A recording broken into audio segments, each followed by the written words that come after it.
ਨਾਨਕ ਸਿੰਘ ਦਾ novel ਨਾਸੂਰ ਦਾ 38ਵਾਂ ਅੰਗ। ਫੁੱਲ ਸੁੰਘਦਿਆਂ ਜੇ ਉਸ ਚੋਂ ਅਚਾਨਕ ਖੁਸ਼ਬੂ ਦੀ ਥਾਂ ਬਦਬੂ ਦਾ ਹੁੱਲਾ ਆ ਜਾਏ ਤਾਂ ਸੁੰਘਣ ਵਾਲਾ ਕੀ ਖਿਆਲ ਕਰਦਾ ਹੋਏਗਾ। ਕੁਝ ਇਸੇ ਤਰ੍ਹਾਂ ਬਾਲੀ ਨੂੰ ਮਹਿਸੂਸ ਹੋਇਆ ਜਦੋਂ ਉਹਨੇ ਉਸ ਰਾਤ ਮੰਗਤੂ ਦੀ ਹਾਲਤ ਜਦੋਂ ਵੇਖੀ। ਮਾਂ ਦੀ ਬਿਮਾਰੀ ਬਾਰੇ ਚਿੱਠੀ ਆਈ ਸੀ ਉਹਨੂੰ। ਫਿਰ ਬਾਲੀ ਦੇ ਪੁੱਛਣ ਤੇ ਮੰਗਤੂ ਨੇ ਪਿੰਡ ਜਾਣ ਤੋਂ ਨਾਂਹ ਕਰਤੀ ਸੀ। ਤੇ ਫਿਰ ਮੰਗਤੂ ਦੀਆਂ ਅੱਖਾਂ 'ਚ ਮਾਂ ਦੀ ਮੁਹੱਬਤ ਦੀ ਥਾਂ ਕਿਸੇ ਹੋਰ ਤਰ੍ਹਾਂ ਦੀ ਚਮਕ, ਸ਼ਾਇਦ ਹਿੰਸਾ ਦੀ ਬਾਲੀ ਨੇ ਤੱਕੀ ਸੀ। ਕੀ ਕਿਸੇ ਪੁੱਤਰ ਦੀਆਂ ਅੱਖਾਂ 'ਚ ਇਹ ਭਾਵ ਹੁੰਦੇ ਨੇ ਜਦੋਂ ਉਹਦੀ ਮਾਂ ਦੀ ਬਿਮਾਰੀ ਬਾਰੇ ਖਬਰ ਆਈ ਹੋਵੇ? ਇੱਥੇ ਕੁਝ ਗੜਬੜ ਹੈ, ਤੇ ਜੇ ਨਹੀਂ ਤਾਂ ਫਿਰ ਹੋਰ।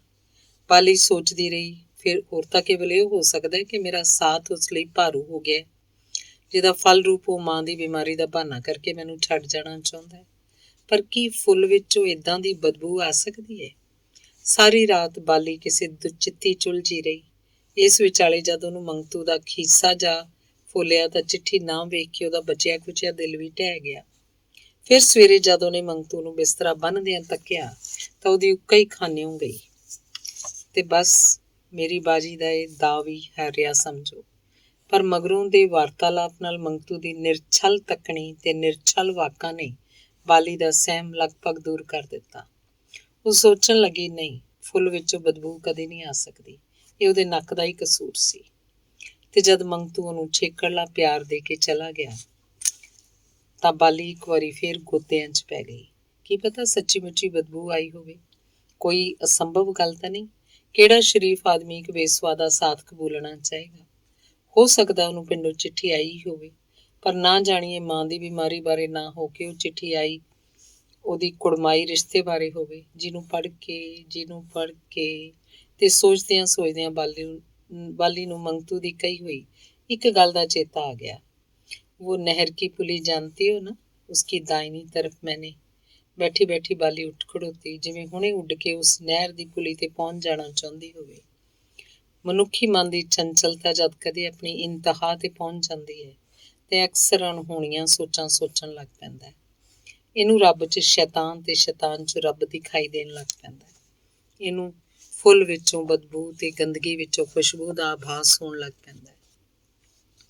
ਦੁਪਹਿਰਾਂ ਢਲ ਚੁੱਕੀਆਂ ਸਨ। ਅੱਜ ਦੀ ਦਿਹਾੜ ਬਾਲੀ ਨੇ ਇਹਨਾਂ ਹੀ ਸੋਚਾਂ ਫਿਕਰਾਂ 'ਚ ਗੁਜ਼ਾਰ ਦਿੱਤੀ ਸੀ।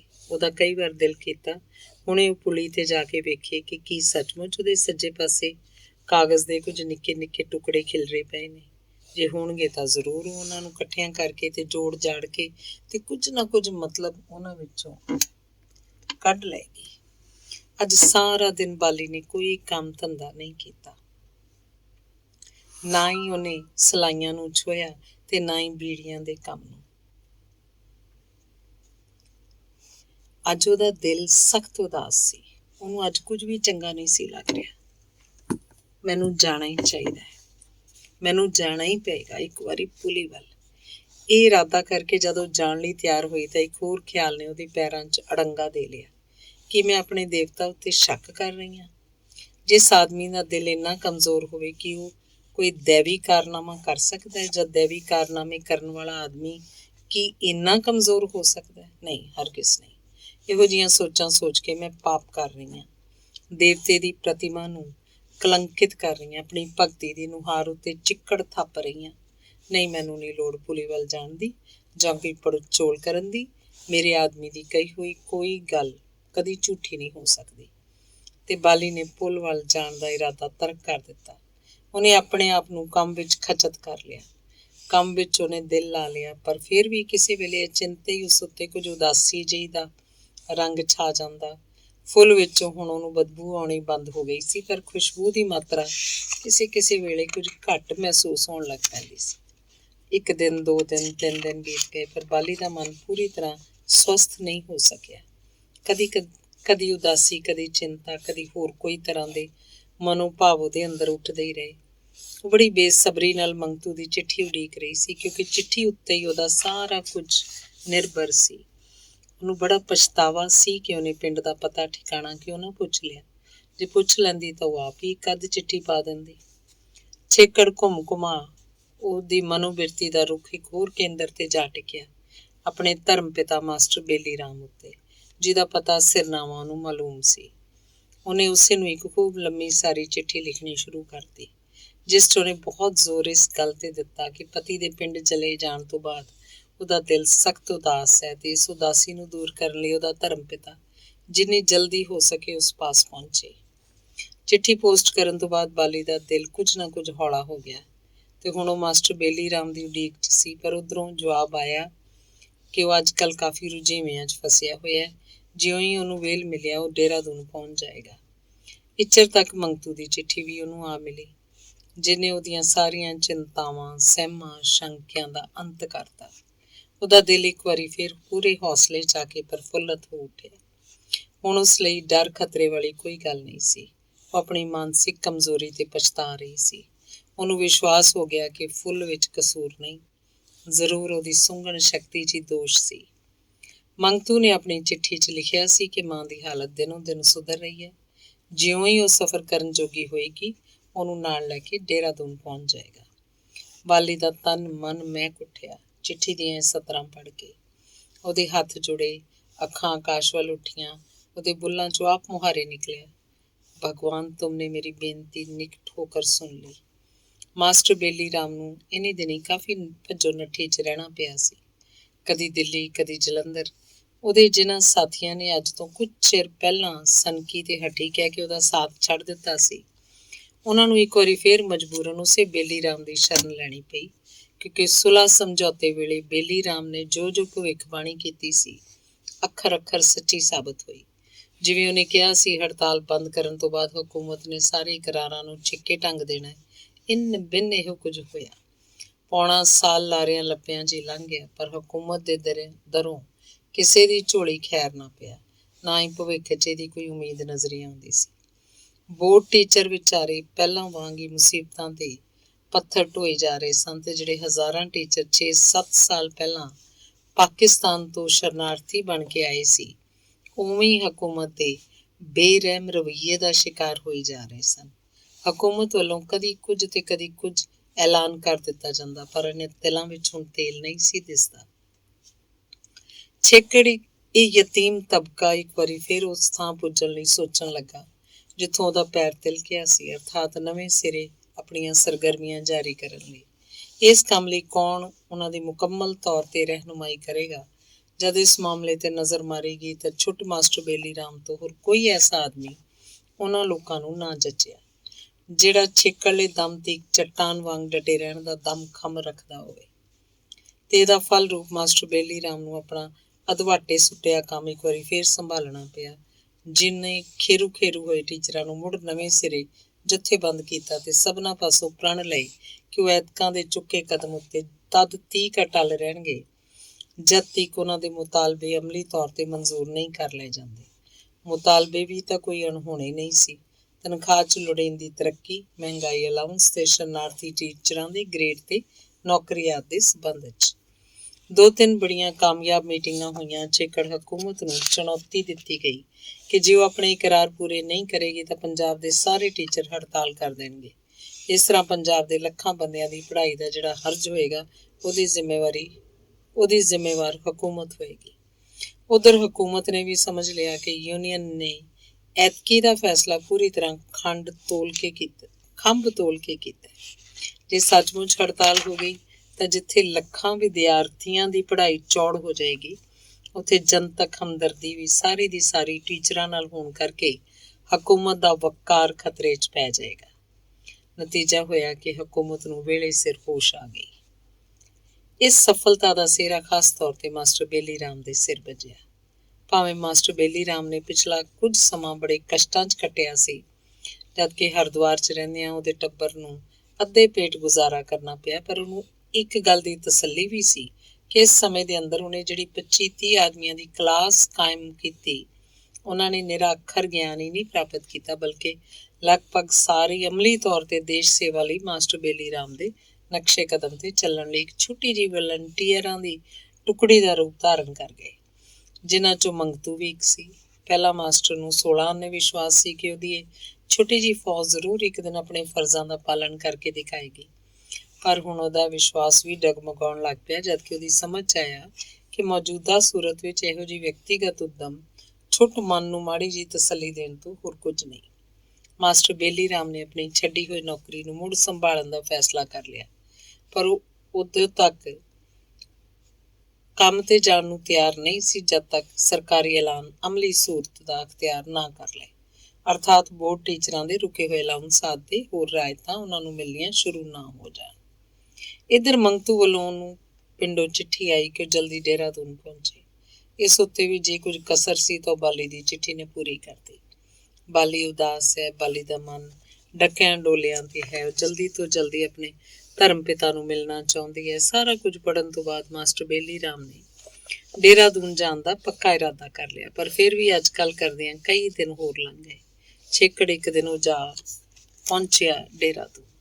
ਮਾਸਟਰ ਬੇਲੀ ਰਾਮ ਦਾ ਵਿਸ਼ਵਾਸ ਸੀ ਕਿ ਉਹਦੇ ਪੁੱਜਦਿਆਂ ਤੱਕ ਮੰਗਤੂ ਵੀ ਆਪਣੀ ਮਾਂ ਸਮੇਤ ਦੇਹਰਾਦੂਨ ਪੁੱਜ ਗਿਆ ਹੋਵੇਗਾ, ਪਰ ਉੱਥੇ ਜਾ ਕੇ ਉਹਨੂੰ ਪਤਾ ਲੱਗਿਆ ਕਿ ਉਹ ਭਲਕੇ ਪਰਸੋਂ ਤੱਕ ਆਉਣ ਹੀ ਵਾਲਾ ਹੈ। ਬਾਲੀ ਦਾ ਹੁਸੜਿਆ ਮਨ ਆਪਣੇ ਧਰਮ ਪਿਤਾ ਨੂੰ ਵੇਖ ਕੇ ਇੱਕ ਵਾਰਗੀ ਹਰਿਆ ਭਰਿਆ ਹੋ ਗਿਆ। ਮਾਸਟਰ ਬੇਲੀ ਰਾਮ ਨੇ ਜਦੋਂ ਘਰ 'ਚ ਪ੍ਰਵੇਸ਼ ਕੀਤਾ, ਬਾਲੀ ਕਾਫੀ ਰੁਝੇਵੇਂ 'ਚ ਰੁੱਝੀ ਸੀ।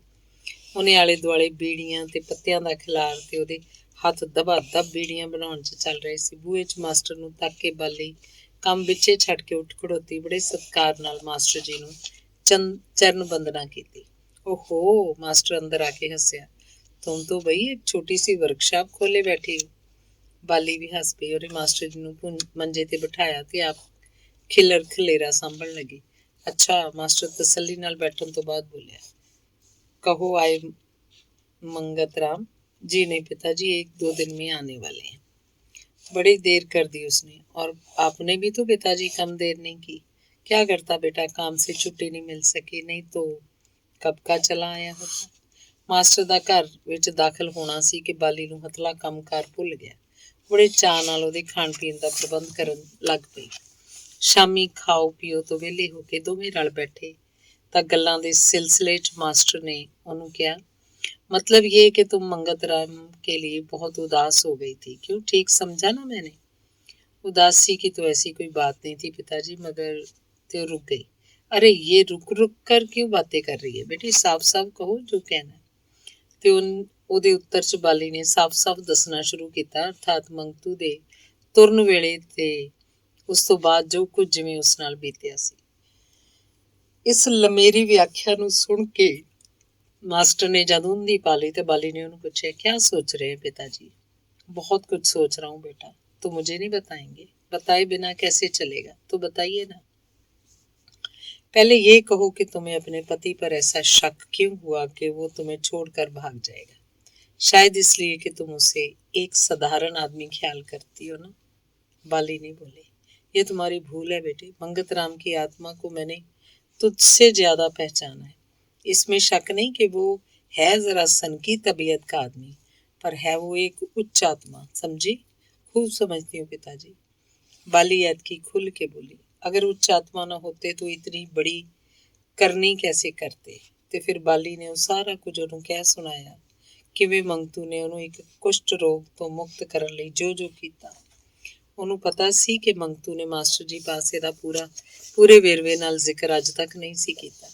सुन के मास्टर बहुत मनोभाव से भिज गया। बोलिया, और ऐसे देवता पति के बारे में तुम्हारी ऐसी शंका?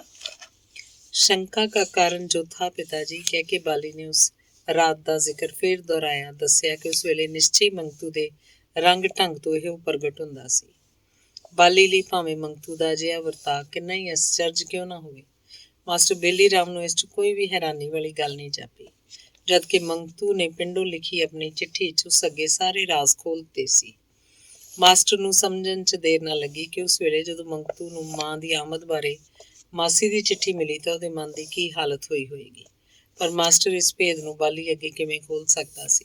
ਸੋ ਬਾਲੀ ਦੇ ਉੱਤਰ ਵਿੱਚ ਉਹਨੇ ਇਹ ਕਹਿਣਾ ਸ਼ੁਰੂ ਕੀਤਾ, अरे वाह रे पगली बेटी, शायद तुम्हें मालूम नहीं, ये तो उसका बचपन से ही स्वभाव बन चुका है, जिसे मैं कई दफा अपनी आंखों से देख चुका हूँ। वो अक्सर बिना कारण ही कभी कभी ऐसे मूड में आ जाया करता है जिसे तुमने बात का बतंगड़ बना डाला। बाली सुनती गई, जवाब कुछ नहीं बोली। अच्छा। मास्टर थोड़ा चिर चुप रहने तो बाद फिर बोलिया, मान लो कि ऐसा ही होता, अर्थात मंगत राम तुम्हें छोड़कर कहीं चल देता, तो उस सूरत में मैं पूछ सकता हूँ कि तुम क्या करती? मैं? बाली ने सहम के जवाब देता, मुझे उस सूरत में मरने के बिना और क्या सूझ सकता है पिताजी। आप जानते हैं कि जिस आदमी ने, मास्टर ने गाल ठोकी, यानी जिस आदमी ने तुम पर इतना उपकार किया उसके बगैर तुम कैसे जिंदा रह सकती, यही कहना चाहती हो ना। और सचमुच दंपति प्रेम का यही तो लक्षण है। पर बेटी, इस तस्वीर का एक और भी पहलू भी तो है जिसे तुमने नहीं देखा। वो क्या? तेज उत्तर ਵਿੱਚ ਮਾਸਟਰ ਬੇਲੀ ਰਾਮ ਨੇ ਜ਼ਰਾ ਲੰਮੇਰੇ ਵਿਸਥਾਰ ਨਾਲ ਉਹਨੂੰ ਦੱਸਿਆ ਕਿ ਇਸਤਰੀ ਭਾਵੇਂ ਕਿੰਨੀ ਪਤੀ ਪਰਾਇਣ ਹੈ, ਪਤੀ ਵਰਤਾ ਹੋਵੇ, ਉਹਨੂੰ ਕਦੀ ਨਹੀਂ ਭੁੱਲਣਾ ਚਾਹੀਦਾ ਕਿ ਉਹਦੀ ਵਿਅਕਤੀਗਤ ਹੈਸੀਅਤ ਵੀ ਹੁੰਦੀ ਹੈ ਜਿਹਦੀ ਮਦਦ ਨਾਲ ਉਹ ਇਕੱਲੀ ਕਿਸੇ ਵੱਡੀ ਤੋਂ ਵੱਡੀ ਮੁਸੀਬਤ ਦਾ ਟਾਕਰਾ ਕਰ ਸਕਦੀ ਹੈ।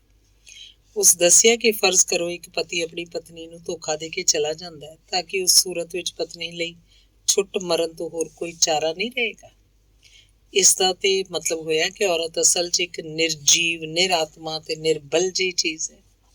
ਤੇ ਫਿਰ ਮਾਸਟਰ ਨੇ ਦੱਸਿਆ ਕਿ ਇਹੋ ਤਾਂ ਵਜ੍ਹਾ ਹੈ ਕਿ ਇਸਤਰੀ ਅੱਜ ਮਰਦ ਲਈ ਨਿਰੀ ਭੋਗ ਵਿਲਾਸ ਦੀ ਸਮੱਗਰੀ, ਖੇਡਣ ਲਈ ਖਿਡੌਣਾ ਜਾਂ ਬੱਚੇ ਪੈਦਾ ਕਰਨ ਦੀ ਮਸ਼ੀਨ ਤੋਂ ਵੱਧ ਕੁਝ ਨਹੀਂ ਰਹਿ ਗਈ। ਜਨਾਨੀ ਦੀ ਇਸ ਕਮਜ਼ੋਰ ਫਿਤਰਤ ਤੋਂ ਲਾਭ ਉਠਾ ਕੇ ਮਰਦ ਨੇ ਉਹਨੂੰ ਐਵੇਂ ਬਨਾਵਟੀ ਤੌਰ ਤੇ ਅਰਧੰਗੀ ਦਾ ਨਾਂ ਦੇ ਰੱਖਿਆ, ਜੋ ਵਾਸਤਵ 'ਚ ਇਹਨੂੰ ਇੱਕ ਬਾਜ਼ਾਰੀ ਸੌਦੇ ਤੋਂ ਵੱਧ ਕੁਝ ਨਹੀਂ ਸਮਝਦਾ। ਬਾਜ਼ਾਰੋਂ ਇੱਕ ਸੌਦਾ ਖਰੀਦਿਆ ਗਿਆ ਜਿਹਨੂੰ ਕਾਗਜ਼ 'ਚ ਲਪੇਟ ਕੇ ਦੁਕਾਨਦਾਰ ਨੇ ਗਾਹਕ ਦੇ ਹੱਥ ਫੜਾ ਦਿੱਤਾ। ਏਦਾਂ ਹੀ ਜਦ ਮਰਦ ਵਿਆਹ ਕਰਾਉਂਦਾ ਤੇ ਕੁੜੀ ਦੇ ਮਾਪੇ ਆਪਣੀ ਰੋਂਦੀ ਚਿਲਾਉਂਦੀ ਕੁੜੀ ਨੂੰ ਸਾਲੂ 'ਚ ਲਪੇਟ ਕੇ ਡੋਲੇ 'ਚ ਬੰਦ ਕਰਕੇ ਉਹਦੇ ਹਵਾਲੇ ਕਰ ਦਿੰਦੇ ਨੇ। ਤੇ ਫਿਰ ਇਹ ਜਾਨਦਾਰ ਸੌਦਾ ਜਿੰਨਾ ਚਿਰ ਗਾਹਕ ਨੂੰ ਪਸੰਦ ਹੋਏਗਾ ਰੱਖੇਗਾ, ਤੇ ਜਦੋਂ ਇਹ ਤੋਂ ਉਹਦਾ ਦਿਲ ਭਰ ਗਿਆ ਤਾਂ ਫਿਰ ਕਿਸੇ ਹੋਰ ਸੌਦੇ ਦੀ ਭਾਲ 'ਚ ਤੁਰ ਪਏਗਾ। बाली इन गल्लां नूं ध्यान नाल सुनी गई ते फिर बोली, ये तो आप ठीक कहते हैं पिताजी, पर जो रीति परंपरा से चली आती है। मास्टर विचों ही बोल पिया, तुम भूलती हो पुत्री, परंपरा से नहीं चली आती बल्कि ये सब पुरख जाति का बनाया हुआ एक जाल है जो ने स्त्री की निर्बलता से लाभ उठाते हुए अपने स्वार्थ के लिए रच डाला। तो फिर ਉਹਨੂੰ ਇਤਿਹਾਸ ਦੇ ਉਦਾਹਰਨ ਦਿੰਦਿਆਂ ਦੱਸਿਆ ਕਿ ਪ੍ਰਾਚੀਨ ਸਮਿਆਂ 'ਚ ਕੁੜੀਆਂ ਨੂੰ ਬਿਨਾਂ ਉਹਨਾਂ ਦੀ ਰਜ਼ਾਮੰਦੀ ਤੋਂ ਪੈਕ ਕਰਕੇ ਪਤੀ ਦੇ ਹਵਾਲੇ ਨਹੀਂ ਸੀ ਕੀਤਾ ਜਾਂਦਾ, ਬਲਕਿ ਵਿਆਹ ਦਾ ਮਾਮਲਾ ਨਿਰੋਲ ਲੜਕੀ ਦੀ ਚੋਣ ਤੇ ਛੱਡਿਆ ਜਾਂਦਾ ਸੀ।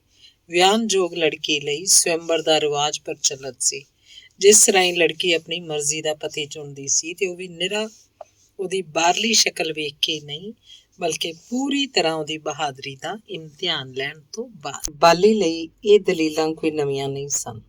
ਉਹ ਸਵੰਬਰ ਆਦਿ ਦੇ ਵਿਸ਼ੇ ਉੱਤੇ ਵੀ ਕਾਫੀ ਕੁਝ ਪੜ੍ਹ ਸੁਣ ਚੁੱਕੀ ਸੀ, ਪਰ ਜਿਸ ਮਨੋਵਿਗਿਆਨਕ ਨੁਕਤੇ ਤੋਂ ਮਾਸਟਰ ਇਹਨਾਂ ਗੱਲਾਂ ਨੂੰ ਬਿਆਨ ਕਰ ਰਿਹਾ ਸੀ, ਇਹ ਤਾਂ ਉਸ ਲਈ ਨਵੀਂ ਚੀਜ਼ ਸੀ।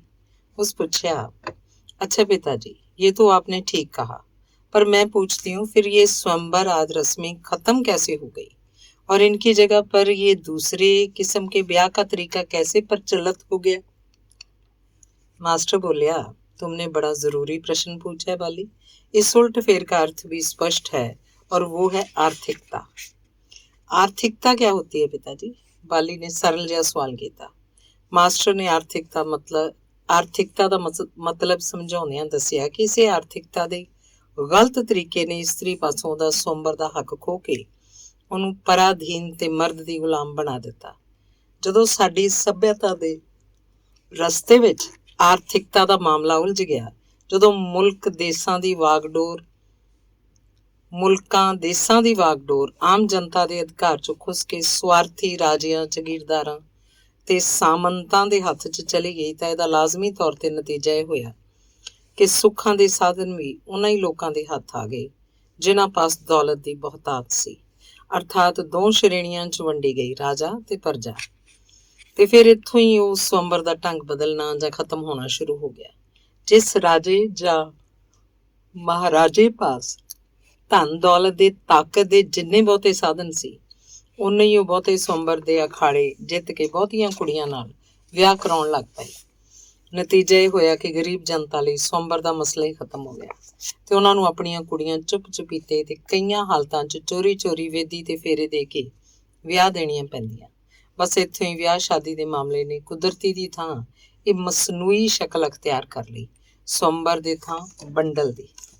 ਬਾਲੀ ਸੋਚਾਂ 'ਚ ਪੈ ਗਈ। ਮਾਸਟਰ ਨੇ ਪੁੱਛਿਆ, क्या सोचती हो बाली? यही सोचती हूँ पिताजी कि आपने कहा तो है सब ठीक, पर क्या ये सब ऐसे ही चलता रहेगा? और क्या औरत जात यूं ही बाजारी सौदे की तरह बनी रहेगी? हाँ बेटी, तब तक तो इसका ऐसे ही चलते रहना आवश्यक है जब तक खुद स्त्री अपनी इस कमजोरी को महसूस नहीं करती। अच्छा, मान लो कि मैं इस कमजोरी को महसूस करती हूँ, तो बताओ मैं कैसे इस रिवाज को बदल सकती हूँ? मास्टर हंस पे, अगर तुम महसूस करती हो तो तुम्हें ये भी महसूस होना चाहिए कि सबसे पहले तुम्हें आर्थिक तौर पर स्वतंत्र होना होगा। बाली हंस पई, मैं तो पहले से यही कर रही हूँ पिताजी। आप देख नहीं रहे बीड़ी साजी का मेरा काम? क्या ये आर्थिक स्वतंत्रता की ही एक कड़ी नहीं है? मास्टर ने ऊंची सारी कहका मारा। तो तुम कागज के पंख लगाकर आकाश में उड़ना चाहती हो, पर ऐसे कैसे उड़ा जा सकता है? तो और कैसे पिताजी? तुम्हें मालूम है ये बीड़ी बनाने का काम भी तुमसे छीना जा रहा है। छीना जा रहा है? वो कैसे? जवाब च मास्टर ने दसिया कि मैं आजकल बंगाल, मद्रास, बंबई आदि सूबियां ਦੇ 2 ਲੱਖ ਬੀੜੀ ਸਾਜ਼ਾਂ 'ਚ ਬੇਚੈਨੀ ਫੈਲੀ ਹੋਈ ਹੈ, ਜਦ ਕਿ ਦੇਸ਼ ਦੇ ਕੁਝ ਸਰਮਾਏਦਾਰਾਂ ਨੇ ਮਸ਼ੀਨੀ ਢੰਗ ਨਾਲ ਬੀੜੀਆਂ ਬਣਾਉਣ ਦਾ ਉਦਮ ਆਰੰਭ ਕਰਤਾ ਹੈ। ਤੇ ਜੇ ਕਾਰਖਾਨੇਦਾਰਾਂ ਨੇ ਮਸ਼ੀਨਾਂ ਫਿੱਟ ਕਰ ਲਈਆਂ ਤਾਂ ਇਹਦਾ ਮਤਲਬ ਹੋਏਗਾ ਭਾਰਤ ਦੇ ਲੱਖਾਂ ਮਜ਼ਦੂਰਾਂ ਦੀ ਰੋਟੀ रोजी खुस गई। बाली हक्की बक्की रही। सच कहती हैं आप पिताजी? तुम अखबार नहीं पढ़ा करती शायद? इधर काफी दिनों से तो अखबारों में इसका चर्चा चल रहा है, तो इसका कोई उपाय नहीं कि उन लाखों मजदूरों को भूखे मरने से बचाया जा सके? सिर्फ लाखों की ही बात नहीं बेटी, इस वक्त हमारे देश में 2 करोड़ आदमी ऐसे हैं जिनको काम नहीं मिलता, और 3 करोड़ के करीब ऐसे आदमी हैं जिन्हें आधे पेट रोटी मिलती है। ओह, बाली ने हैरानी प्रकट की थी। और इन भूखों की गिनती दिन ब दिन बढ़ती जा रही है बाली, बड़ी तेजी से। तो क्या पिताजी इस बढ़ती को रोका नहीं जा सकता? क्यों नहीं रोका जा सकता? सो कैसे? ये उसी दिन रुकेगा जिस दिन बाली और बाली की दूसरी बहनें अपने स्त्रीत्व का ज्ञान होगा, जिस दिन उन्हें अनुभव होने लगेगा कि वो कागज की गुड़िया नहीं है, जिस दिन उनकी आत्मा में बल पैदा होगा, और जिस दिन वो आर्थिक तौर पर स्वतंत्र होकर मर्द के सहारे बगैर भी जिंदा रह सकने में समर्थ होंगी। बाली इन्हां गल्लां नूं कोई अज नवें सिरे नहीं सी सुन रही। मंगतू भी तां अक्सर इस किस्म दीयां गल्लां उस नाल करिया करदा सी, पर ਅੱਜ ਇਸ ਕਮਜ਼ੋਰ ਜਿਹੇ ਜਿਸਮ ਵਾਲੇ ਆਦਮੀ ਦੇ ਮੂੰਹੋਂ ਸੁਣ ਕੇ ਤੇ ਉਹਨੂੰ ਪ੍ਰਤੀਤ ਹੋਣ ਲੱਗਾ ਜਿਵੇਂ ਇਹਦੀ ਬਾਣੀ 'ਚ ਕੋਈ ਹਿਰਦੇ ਸਪਰਸ਼ੀ ਬਿਜਲੀ ਹੋਵੇ। ਮੰਗਤੂ ਦੀਆਂ ਗੱਲਾਂ ਸੁਣਦੀ ਸੀ ਤਾਂ ਉਹਦੇ ਅੰਦਰ ਉਤਸ਼ਾਹ ਪੈਦਾ ਹੁੰਦਾ ਸੀ। ਮਾਸਟਰ ਬੇਲੀ ਰਾਮ ਦੀਆਂ ਗੱਲਾਂ ਨਾਲ ਉਹਦੇ ਅੰਦਰ ਉਤਸ਼ਾਹ ਤੋਂ ਛੋਟੀ ਇੱਕ ਤਰ੍ਹਾਂ ਦੀ ਉਕਸਾਹਟ ਪੈਦਾ ਹੋ ਰਹੀ ਸੀ, ਜਿਵੇਂ ਉਹਦੇ ਅੰਦਰੋਂ ਕੋਈ ਉਸਨੂੰ ਲਲਕਾਰ ਰਿਹਾ ਹੋਵੇ, ਬਾਲੀ ਉੱਠ, ਲੱਕ ਬੰਨ, ਕੁਝ ਕਰਕੇ ਵਿਖਾ, ਕਿਸੇ ਮਰਜ਼ ਦੀ ਦੁਆ ਸਾਬਤ ਹੋ।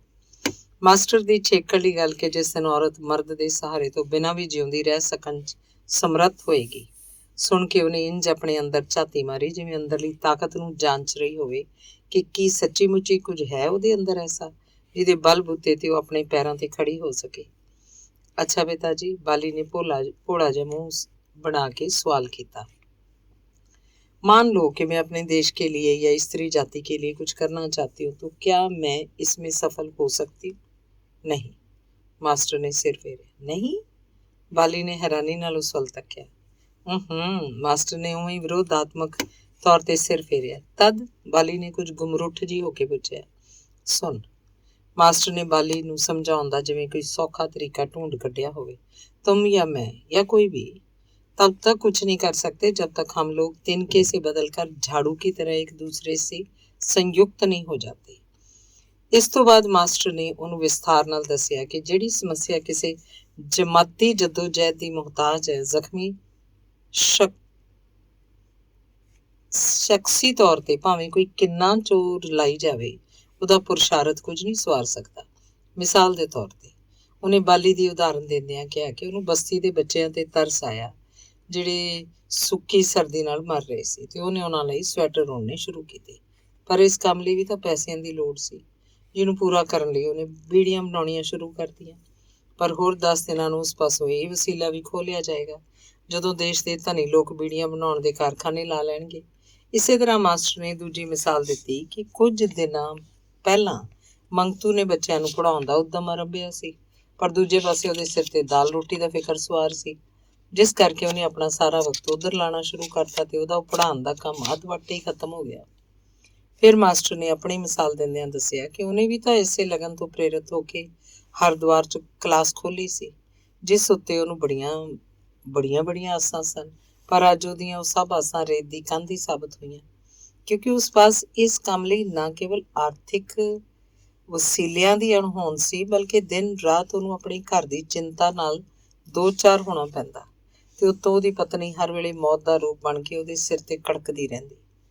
ਸੋ ਇਹਨਾਂ ਹਾਲਤਾਂ ਵਿੱਚ ਉਹਦਾ ਉੱਦਮ ਕੀ ਸਵਾਰ ਸਕਿਆ ਤੇ ਉਹਦੇ ਆਦਰਸ਼ਵਾਦੀ ਝੁਕਾਵਾਂ ਨੇ ਕਿਹੜੀ ਮੁਹਿੰਮ ਫਤਿਹ ਕਰ ਲਈ। ਫਿਰ ਇੱਥੇ ਹੀ ਬਸ ਨਹੀਂ, ਇਹਨਾਂ 25-30 ਆਦਮੀਆਂ ਨੂੰ ਉਹਨੇ ਦੇਸ਼ ਸੇਵਾ ਦੀ ਸਿੱਖਿਆ ਦੇ ਕੇ ਆਪਣੇ ਵੱਲੋਂ ਇੱਕ ਛੋਟੀ ਜਿਹੀ ਵਾਲੰਟੀਅਰ ਕੋਰ ਤਿਆਰ ਕਰਨੀ ਚਾਹੀ ਸੀ। ਉਹ ਵੀ ਤਾਂ ਉਸੇ ਵਾਂਗ ਘਰੋਗੀ ਤੰਗੀਆਂ ਤੇ ਮਜਬੂਰੀਆਂ 'ਚ ਜਕੜੇ ਪਏ ਨੇ, ਜਿਸ ਕਰਕੇ ਉਹਨਾਂ ਵਿਚਾਰਿਆਂ ਲਈ ਵੀ ਕੋਈ ਚਾਰਾ ਨਹੀਂ।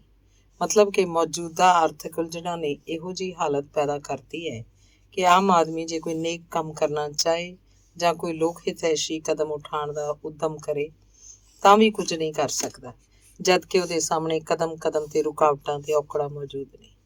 बाली सुनती रही तो सुनने तो बाद बोली, तो पिताजी इससे तो मालूम होता है कि आप एकदम निराश हो गई हैं। निराश नहीं हुआ बेटी, मास्टर ने उसकी गलतफहमी दूर कर दिया क्या, बल्कि बात यह है कि हमारा काम करने का तरीका गलत है। तो फिर ठीक क्या है? बाली ने काला जिहा प्रश्न किया। उत्तर च मास्टर ने दसिया कि ठीक तरीका व्यक्तिगत ਦੀ ਥਾਂ ਜਮਾਤੀ ਉਦਮ ਹੈ।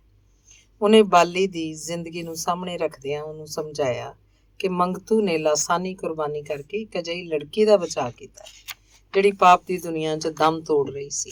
ਬੇਸ਼ੱਕ ਇਹ ਇੱਕ ਬੜਾ ਹੀ ਉਪਕਾਰ ਦਾ ਕੰਮ ਤੇ ਲੋਕ ਸੇਵਾ ਦਾ ਹਿੱਸਾ ਸੀ, ਪਰ ਇੰਨੇ ਨਾਲ ਕੀ ਬਣ ਸਕਦਾ ਹੈ, ਜਦ ਕਿ ਬਾਲੀ ਵਰਗੀਆਂ ਲੱਖਾਂ ਕੁੜੀਆਂ ਹੋਰ ਵੀ ਮੌਜੂਦ ਨੇ ਤੇ ਉਹਨਾਂ ਲੱਖਾਂ ਕੁੜੀਆਂ ਲਈ ਮੰਗਤੂ ਵਰਗੇ ਲੱਖਾਂ ਗੱਭਰੂ ਕਿੱਥੋਂ ਆਉਣਗੇ। ਸੋ ਉਹਨਾਂ ਦਾ ਉਧਾਰ ਹੋਣਾ ਤਦ ਤੱਕ ਅਸੰਭਵ ਹੈ ਜਦ ਤੱਕ ਆਰਥਿਕਤਾ ਦਾ ਮਸਲਾ ਹੱਲ ਨਹੀਂ ਹੋ ਜਾਂਦਾ। ਆਰਥਿਕਤਾ ਦੇ ਮਸਲੇ ਨੂੰ ਸੁਲਝਾਉਣ ਲਈ ਕਿਸੇ ਇੱਕਾ ਦੁੱਕਾ ਆਦਮੀ ਦੀ ਕੋਸ਼ਿਸ਼ ਕੁਝ ਨਹੀਂ ਸਵਾਰ ਸਕਦੀ। ਇਸ ਗੁੰਝਲ ਦਾ ਠੀਕ ਹੱਲ ਇਹ ਹੈ ਕਿ ਅਸੀਂ ਲੋਕ ਵੱਖਰਾ ਜ਼ੋਰ ਲਾਉਣ ਦੀ ਥਾਂ ਕਿਸੇ ਸਰਬ ਸਾਂਝੀ ਮਾਲਾ 'ਚ ਪਹੁੰਚ ਕੇ ਆਪਣੀ ਤਾਕਤ ਨੂੰ ਕੇਂਦਰਿਤ ਕਰੀਏ। ਛੇਕੜ ਮਾਸਟਰ ਨੇ ਦੱਸਿਆ ਕਿ ਇਸ ਕੰਮ ਲਈ ਬਾਲੀ ਵਰਗੀ ਇਸਤਰੀ ਨੂੰ ਨਿਰੀ ਪੂਰੀ ਗ੍ਰਸਤਨ ਹੀ ਨਹੀਂ, ਇੱਕ ਆਦਰਸ਼ ਨਾਰੀ ਬਣਨ ਦੀ ਲੋੜ ਹੈ। ਬਾਲੀ ਦਾ ਦਿਮਾਗ ਕਾਫੀ ਸਾਫ਼ ਹੋ ਚੁੱਕਿਆ ਸੀ। ਮਾਸਟਰ ਨੇ ਇਸ ਲੰਮੇਰੇ ਵਾਰਤਾਲਾਪ ਤੋਂ ਬਾਅਦ ਉਹਨੂੰ ਅਸਲ ਘੁੰਡੇ ਦੀ ਪੂਰੀ ਤਰ੍ਹਾਂ ਸਮਝ ਆ ਚੁੱਕੀ ਸੀ। ਉਹਦੇ ਅੰਦਰ ਕੋਈ ਨਵੀਂ ਜੁਰਤ ਪੈਦਾ ਹੋ ਗਈ ਸੀ ਤੇ ਇਸ ਜੁਰਤ ਦੀ ਉਕਸਾਈ ਹੋਈ ਉਹ ਜ਼ਰਾ ਤਣ ਕੇ ਬੋਲੀ, अच्छा पिता जी, अगर आपका आशीर्वाद मिलता रहा तो आपकी ये बाली जल्दी उस नारी के रूप में दिखाई देगी जिसकी आप कल्पना कर रहे हैं। मास्टर मुस्कुराया, पर बेटा ये तो इम्तिहान का वक्त आने से ही पता लग सकता है। ज़बानी जमा खर्च करना और बात है, मगर इम्तिहान में पास होना और। बाली ऐद की पूरी तरह धौन अकड़ा के बोली, फिक्र मत करिए पिताजी, बाली फेल नहीं होगी। मास्टर ने थापी दी। शाबाश। अखीरला अंग 39वां। बड़ी मुश्किल नाल मंगतू ने पिंड 'ਚ 2 ਹਫ਼ਤੇ ਦਾ ਸਮਾਂ ਗੁਜ਼ਾਰਿਆ। ਸੋ ਵੀ ਇਸ ਮਜਬੂਰੀ ਕਾਰਨ ਕਿ ਇਹ ਤੋਂ ਪਹਿਲਾਂ ਉਹਦੀ ਮਾਂ ਸਫ਼ਰ ਕਰਨ ਜੋਗੀ ਨਹੀਂ ਸੀ ਹੋ ਸਕੀ। ਉਹ ਜਲਦੀ ਤੋਂ ਜਲਦੀ ਇਸ ਸਾਹ ਘੁੱਟਵੇਂ ਮਾਹੌਲ ਤੋਂ ਦੂਰ ਜਾਣਾ ਚਾਹੁੰਦਾ ਸੀ, ਜਿੱਥੇ ਉਹਦੀ ਜਨਮਦਾਤੀ ਨਾਲ ਉਹ ਭਾਰੀ ਅਨਿਆਂ ਕੀਤਾ ਜਾ ਚੁੱਕਾ ਸੀ। ਇੱਥੇ ਇੱਕ ਜ਼ੋਰਾਵਰ ਨੇ ਆਪਣੀ ਹਿੱਕ ਦੇ ਜ਼ੋਰ ਨਾ ਕੇਵਲ ਉਹਦੀ ਮਾਂ ਨੂੰ ਅਗਵਾ ਕੀਤਾ, ਬਲਕਿ ਉਹਦੀ ਪਵਿੱਤਰਤਾ ਉੱਤੇ ਝੂਠੀਆਂ ਉੱਜਾਂ ਲਾ ਕੇ ਸਾਰੇ ਇਲਾਕੇ 'ਚ ਉਹਨੂੰ ਕਲੰਕਿਤ ਕੀਤਾ ਸੀ। ਇਹ ਨਹੀਂ, ਬਲਕਿ ਅੱਜ ਵੀ ਜਦੋਂ ਆਪਣੀ ਮਾਂ ਦੀ ਨਿਰਦੋਸ਼ਤਾ ਉਸ ਉੱਤੇ ਪੂਰੀ ਤਰ੍ਹਾਂ ਪ੍ਰਗਟ ਹੋ ਚੁੱਕੀ ਹੈ, ਪਿੰਡ ਦੇ ਲੋਕ ਉਸ ਨਾਲ ਚੰਗੀ ਤਰ੍ਹਾਂ ਨਹੀਂ ਸਨ ਪੇਸ਼ ਆਉਂਦੇ, ਛੁੱਟ ਥੋੜ੍ਹੇ ਜਿਹੇ ਗੁਆਂਢੀਆਂ ਦੇ। ਮੰਗਤੂ ਲਈ ਇਸ ਪਿੰਡ ਦਾ ਸਾਰਾ ਵਾਤਾਵਰਨ ਜ਼ਹਿਰੀਲਾ ਬਣ ਚੁੱਕਾ ਸੀ। ਪਿੰਡ ਦਾ ਹਰ ਛੋਟਾ ਵੱਡਾ ਉਹਦੀ ਮਾਂ ਵੱਲ ਇੱਕ ਅਜਿਹੀ ਨਿਰਮੋਹੀ ਤੇ ਉਪੇਖਿਆ ਭਰੀ ਨਜ਼ਰ ਨਾਲ ਤੱਕਦਾ ਸੀ ਜਿਵੇਂ ਉਹ ਰੂੜੀ ਤੇ ਪਈ ਹੋਈ ਗੰਦਗੀ ਹੋਵੇ, ਤੇ ਮੰਗਤੂ ਦੀ ਨਜ਼ਰ ਬਰਾਬਰ ਇਸ ਬੇਰਹਿਮੀ ਉੱਤੇ ਪੜਚੋਲ ਕਰਦੀ ਰਹਿੰਦੀ। ਕਈ ਵਾਰ ਉਹਦੀ ਸਲਾਹ ਹੋਈ ਕਿ ਕਿਸੇ ਦਿਨ ਸਾਰੇ ਪਿੰਡ ਨੂੰ ਇਕੱਠਿਆਂ ਕਰਕੇ ਉਹਨਾਂ ਲੋਕਾਂ ਅੱਗੇ ਆਪਣੀ ਮਾਂ ਦੀ ਨਿਰਦੋਸ਼ਤਾ ਪ੍ਰਗਟ ਕਰੇ, ਪਰ ਉਹਦਾ ਅਣਖੀ ਸੁਭਾਅ ਐਸਾ ਕਰਨ ਨੂੰ ਤਿਆਰ ਨਹੀਂ ਸੀ। ਉਹ ਸੋਚਦਾ, ਇਹ ਲੋਕ ਕੌਣ ਹੁੰਦੇ ਨੇ ਮੇਰੀ ਮਾਂ ਬਾਰੇ ਸਫਾਈ ਲੈਣ ਵਾਲੇ, ਤੇ ਮੈਂ ਹੀ ਕਿਉਂ ਇਹਨਾਂ ਅੱਗੇ ਸਫਾਈ ਪੇਸ਼ ਕਰਾਂ? ਕਿਉਂ ਮੈਂ ਆਪਣੀ ਪੂਜਨੀਕ ਮਾਂ ਨੂੰ ਮੁਲਜ਼ਮ ਦੇ ਕਟਘਰੇ 'ਚ ਲਿਜਾ ਕੇ ਖੜੀ ਕਰਾਂ? ਕਿਸੇ ਵੇਲੇ ਉਹਦੇ ਅੰਦਰ ਖੂੰਖਾਰੀ ਦੇ ਭਾਵ ਪੈਦਾ ਹੋ ਜਾਂਦੇ ਜਦੋਂ ਜ਼ੈਲਦਾਰ ਤੇ ਉਹਦੇ ਦੋਸਤ ਦੀਆਂ ਕਰਤੂਤਾਂ ਦੀ ਝਾਕੀ ਉਹਦੇ ਸਾਹਮਣੇ ਆਉਂਦੀ। ਉਹਦੇ ਲਹੂ ਦਾ ਕਣ ਕਣ ਜਿਵੇਂ ਉਬਾਲੇ ਖਾਣ ਲੱਗ ਪੈਂਦਾ। ਜਿਉਂ ਹੀ ਮਾਸਟਰ ਬੇਲੀ ਰਾਮ ਦੀਆਂ ਨਸੀਹਤਾਂ ਤੇ ਸਿੱਖਿਆਵਾਂ ਦਾ ਉਹਨੂੰ ਖਿਆਲ ਆਉਂਦਾ, ਉਹਦੇ ਭਾਂਬੜਾਂ ਉੱਤੇ ਪਾਣੀ ਦਾ ਤਰੌਂਕਾ ਪੈ ਜਾਂਦਾ। 10-12 ਦਿਨਾਂ ਦੀ ਅਣਥੱਕ ਤੇ ਨਿਰੰਤਰ ਸੇਵਾ ਦਾ ਇਹ ਨਤੀਜਾ ਹੋਇਆ ਕਿ ਉਹਦੀ ਮਾਂ ਮੌਤ ਦੇ ਮੂੰਹ ਚੋਂ ਨਿਕਲ ਆਈ। ਹੁਣ ਉਹ ਮੰਜੇ ਤੋਂ ਉੱਠ ਕੇ ਥੋੜ੍ਹਾ ਬਹੁਤ ਤੁਰ ਵੀ ਸਕਦੀ ਸੀ ਤੇ ਮੰਗਤੂ ਦੇ ਖਿਆਲ 'ਚ ਹੁਣ ਉਹਦਾ ਰੇਲ ਸਫ਼ਰ ਕਰਨਾ ਖਤਰਨਾਕ ਨਹੀਂ ਸੀ। ਅੱਜ ਸਾਰਾ ਦਿਨ ਮੰਗਤੂ ਇਸੇ ਗੱਲ ਤੇ ਸੋਚਦਾ ਰਿਹਾ ਕਿ ਉਹਨੂੰ ਮਾਂ ਸਮੇਤ ਹੁਣ ਇੱਥੋਂ ਚਲੇ ਜਾਣਾ ਚਾਹੀਦਾ।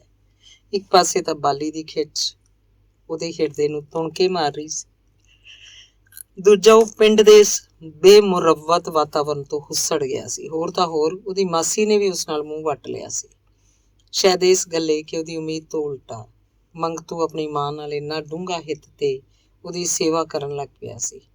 ਭਾਵੇਂ ਮੰਗਤੂ ਨੇ ਇੱਕ ਤੋਂ ਵੱਧ ਵੇਰ ਮਾਸੀ ਨੂੰ ਸਮਝਾਉਣ ਦੀ ਕੋਸ਼ਿਸ਼ ਕੀਤੀ ਕਿ ਉਹਦੀ ਭੈਣ ਨਿਰਦੋਸ਼ ਹੈ, ਪਰ ਮਾਸੀ ਦੇ ਥਿੰਦੇ ਘੜੇ ਉੱਤੇ ਇਹਨਾਂ ਬੂੰਦਾਂ ਦਾ ਅਸਰ ਨਹੀਂ ਹੋਇਆ।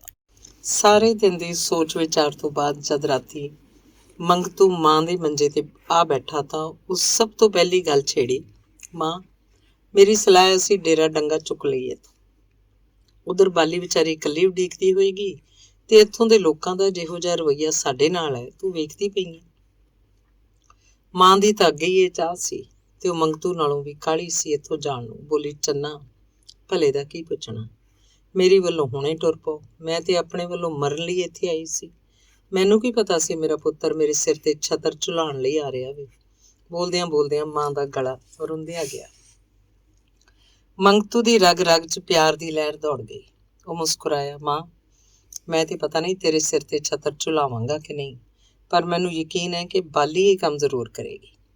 ਤੇ ਫਿਰ ਮੰਗਤੂ ਨੇ ਇੱਕ ਲੰਮੀ ਭੂਮਿਕਾ ਬੰਦਿਆਂ ਕਹਿਣਾ ਸ਼ੁਰੂ ਕੀਤਾ, ਸੱਚੀ ਮਾਂ ਤੂੰ ਨਿਹਾਲ ਹੋ ਜਾਏਂਗੀ ਉਹਨੂੰ ਵੇਖ ਕੇ, ਬੜੀ ਅਣਥੱਕ ਕੁੜੀ ਹੈ, ਚਾਰ ਡੁੱਲ ਡੁੱਲ ਪੈਂਦਾ ਸੂ ਕੰਮ ਕਰਦੀ ਦਾ। ਕੀ ਮਜਾਲ ਜੋ ਘਰ ਆਉਣ 'ਚ ਮੈਨੂੰ ਦੇਰ ਹੋ ਜਾਏ, ਬਸ ਝੱਲੀ ਕਮਲੀ ਹੋਈ ਫਿਰੇਗੀ।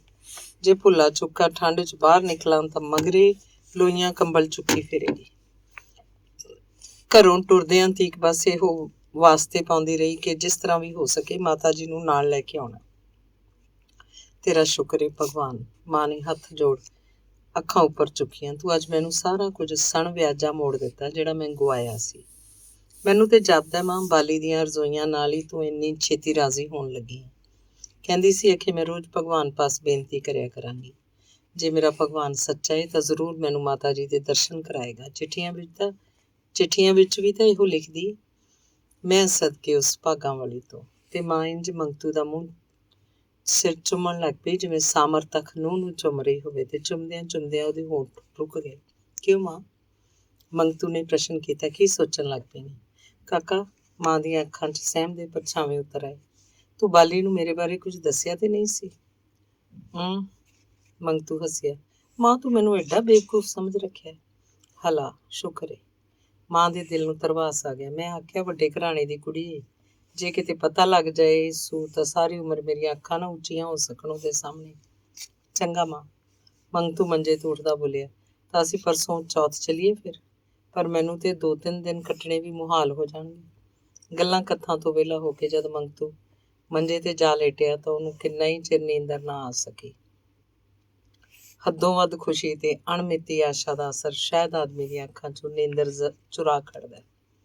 ਮਨੁੱਖੀ ਸੁਭਾਅ ਦੀ ਇਹ ਚੰਬਤ ਜਿਹੀ ਵਿਲੱਖਣਤਾ ਹੈ ਕਿ ਗਮਾਂ ਮੁਸੀਬਤਾਂ ਵੇਲੇ ਜਿਹੜੀਆਂ ਪੁਰਾਣੀਆਂ ਯਾਦਾਂ ਉਹਦੇ ਹਿਰਦੇ ਦੀ ਕਬਰ 'ਚ ਕਦੇ ਦੀਆਂ ਦਫਨਾਈਆਂ ਜਾ ਚੁੱਕੀਆਂ ਨੇ, ਖੁਸ਼ੀ ਦੇ ਸਮੇਂ ਉਹ ਨਵੇਂ ਸਿਰੇ ਜਿਉ ਕੇ ਉਹਦੇ ਸਾਹਮਣੇ ਉੱਭਰ ਆਉਂਦੀਆਂ ਨੇ। ਅੱਜ ਮੰਗਤੂ ਦਾ ਦਿਲ ਖੁਸ਼ੀ ਤੇ ਉਮੰਗ ਨਾਲ ਛਲਕ ਰਿਹਾ ਸੀ ਤੇ ਇਸੇ ਖੁਸ਼ ਅਵਸਥਾ ਨੇ ਅੱਜ ਉਹਦੇ ਅੰਦਰੋਂ ਕੁਝ ਪੁਰਾਣੀਆਂ ਯਾਦਾਂ ਨੂੰ ਕੁਰੇਦਣਾ ਸ਼ੁਰੂ ਕਰਤਾ।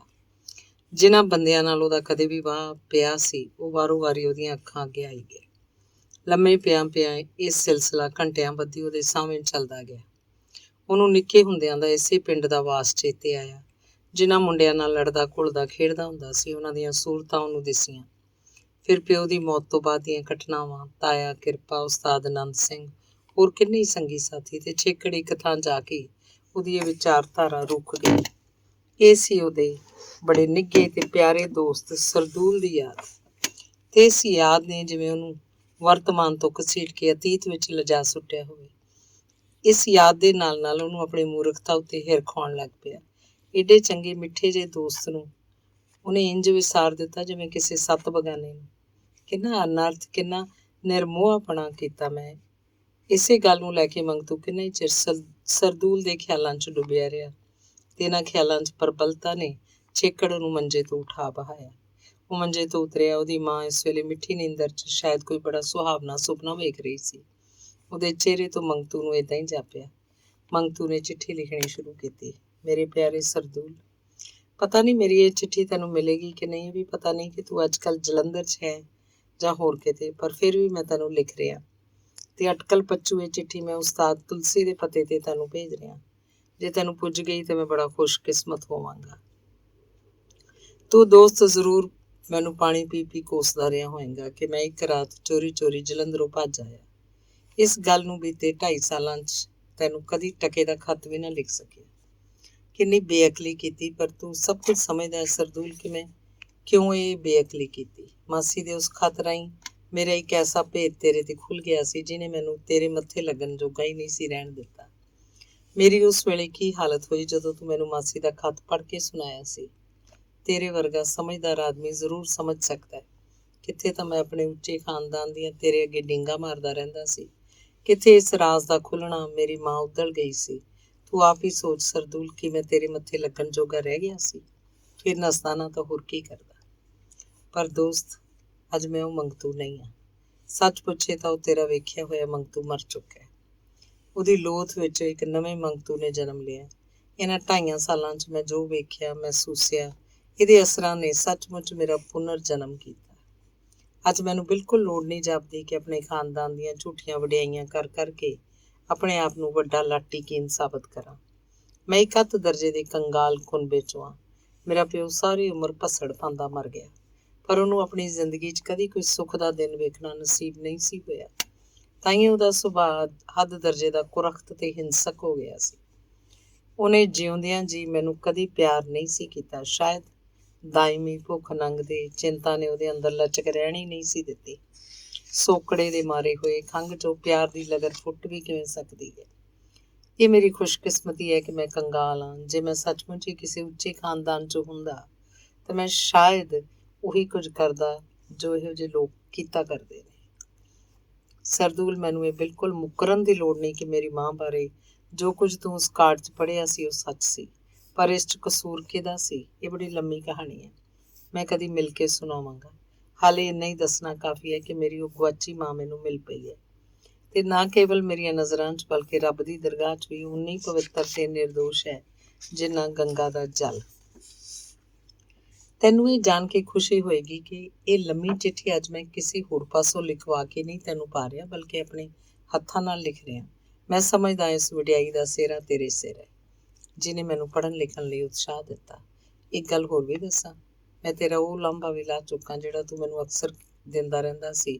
ਮੈਂ ਅਰਥਾਤ ਵਿਆਹ ਕਰ ਚੁੱਕਾ, ਪਰ ਮਤ ਸਮਝੀ ਕਿ ਮੈਂ ਜਿਵੇਂ ਅਕਸਰ ਤੈਨੂੰ ਕਿਹਾ ਕਰਦਾ ਸੀ ਕਿਸੇ ਉੱਚੇ ਖਾਨਦਾਨ ਦੀ ਕੁੜੀ ਨਾਲ ਕਰਾਇਆ ਹੋਏਗਾ। ਇਹਦੇ ਉਲਟ ਮੈਂ ਇੱਕ ਬਾਜ਼ਾਰੀ ਔਰਤ ਨਾਲ ਫੇਰੇ ਲਏ ਨੇ।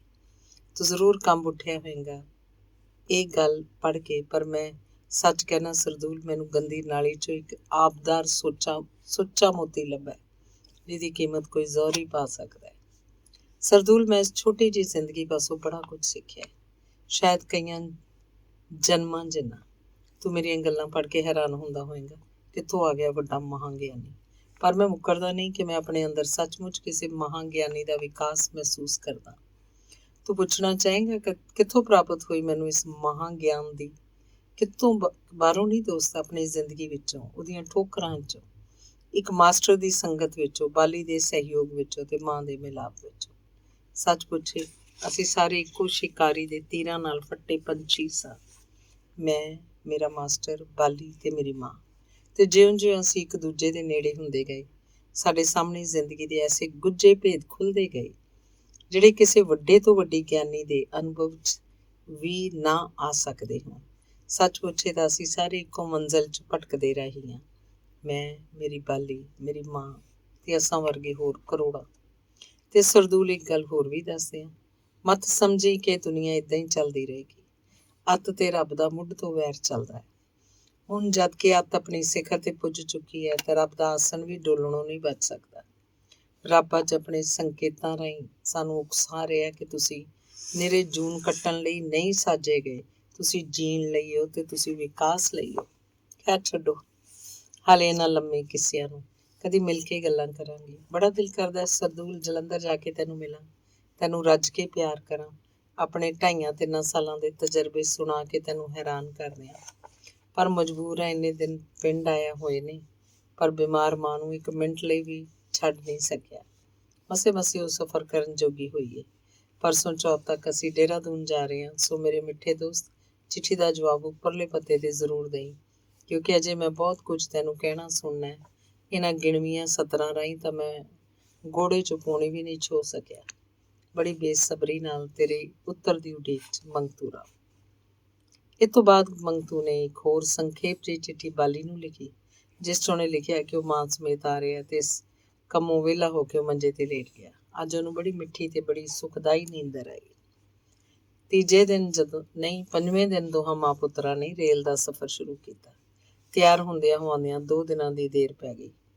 ਘਰ ਦੇ ਵਲੇਵੇਂ 'ਚ ਜਿਹੜੀ ਕੋਈ ਜ਼ਰਾ ਮਾਸਾ ਵੀ ਕੰਮ ਦੀ ਚੀਜ਼ ਸੀ, ਉਹ ਵੀ ਮਾਂ ਨੇ ਇਕੱਠੀ ਕਰਕੇ ਬੰਨ੍ਹ ਲਈ। ਮੰਗਤੂ ਬਥੇਰਾ ਕਹਿੰਦਾ ਰਿਹਾ ਕਿ ਇਸ ਕਵਾੜਖਾਨੇ ਨੂੰ ਨਾਲ ਲੈ ਜਾਣ ਦੀ ਨਹੀਂ ਲੋੜ, ਪਰ ਮਾਂ ਨਹੀਂ ਮੰਨੀ। ਸ਼ਾਇਦ ਇਹਨਾਂ ਚੀਜ਼ਾਂ ਨਾਲ ਉਹਦਾ ਮੋਹ ਬਹੁਤ ਜ਼ਿਆਦਾ ਸੀ।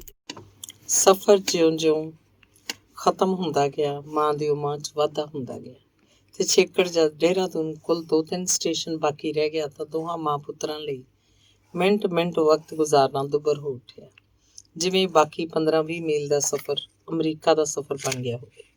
ਸੂਰਜ ਅਸਤ ਹੋ ਚੁੱਕਾ ਸੀ। ਤਰਕਾਲਾਂ ਦਾ ਹਨੇਰਾ ਹੌਲੀ-ਹੌਲੀ ਲਾਗ ਪਾਸ ਦੀਆਂ ਚੱਟਾਨਾਂ ਤੇ ਮੈਦਾਨਾਂ 'ਤੇ ਪਸਰਦਾ ਜਾ ਰਿਹਾ ਸੀ, ਜਿਵੇਂ ਹਰ ਦਿਸਦੀ ਚੀਜ਼ ਧੁਆਂਕਦੀ ਜਾ ਰਹੀ ਹੋਵੇ। ਗੱਡੀ ਦੀ ਚਾਲ ਕਾਫੀ ਮੱਧਮ ਸੀ, ਸ਼ਾਇਦ ਚੜ੍ਹਾਈ ਜ਼ਿਆਦਾ ਹੋਣ ਕਰਕੇ, ਜਿਵੇਂ ਕੋਈ ਟੁੱਟਵੇਂ ਤੇ ਉਖੜਵੇਂ ਸਾਹ ਲੈ ਰਿਹਾ ਹੋਵੇ। ਮੰਗਤੂ ਦੀ ਮਾਂ ਇਸ ਰੇਲ ਦੀ ਬਾਰੀ 'ਚੋਂ ਬਾਹਰ ਸਿਰ ਕੱਢੀ ਬੇਮਤਲਬ ਹੀ ਤੱਕੀ ਜਾ ਰਹੀ ਸੀ ਤੇ ਰੇਲ ਦੀ ਸੁਸਤ ਰਫ਼ਤਾਰ ਉਹਦੇ ਦਿਲ ਨੂੰ ਕਾਹਲੀਆਂ ਪਾ ਰਹੀ ਸੀ।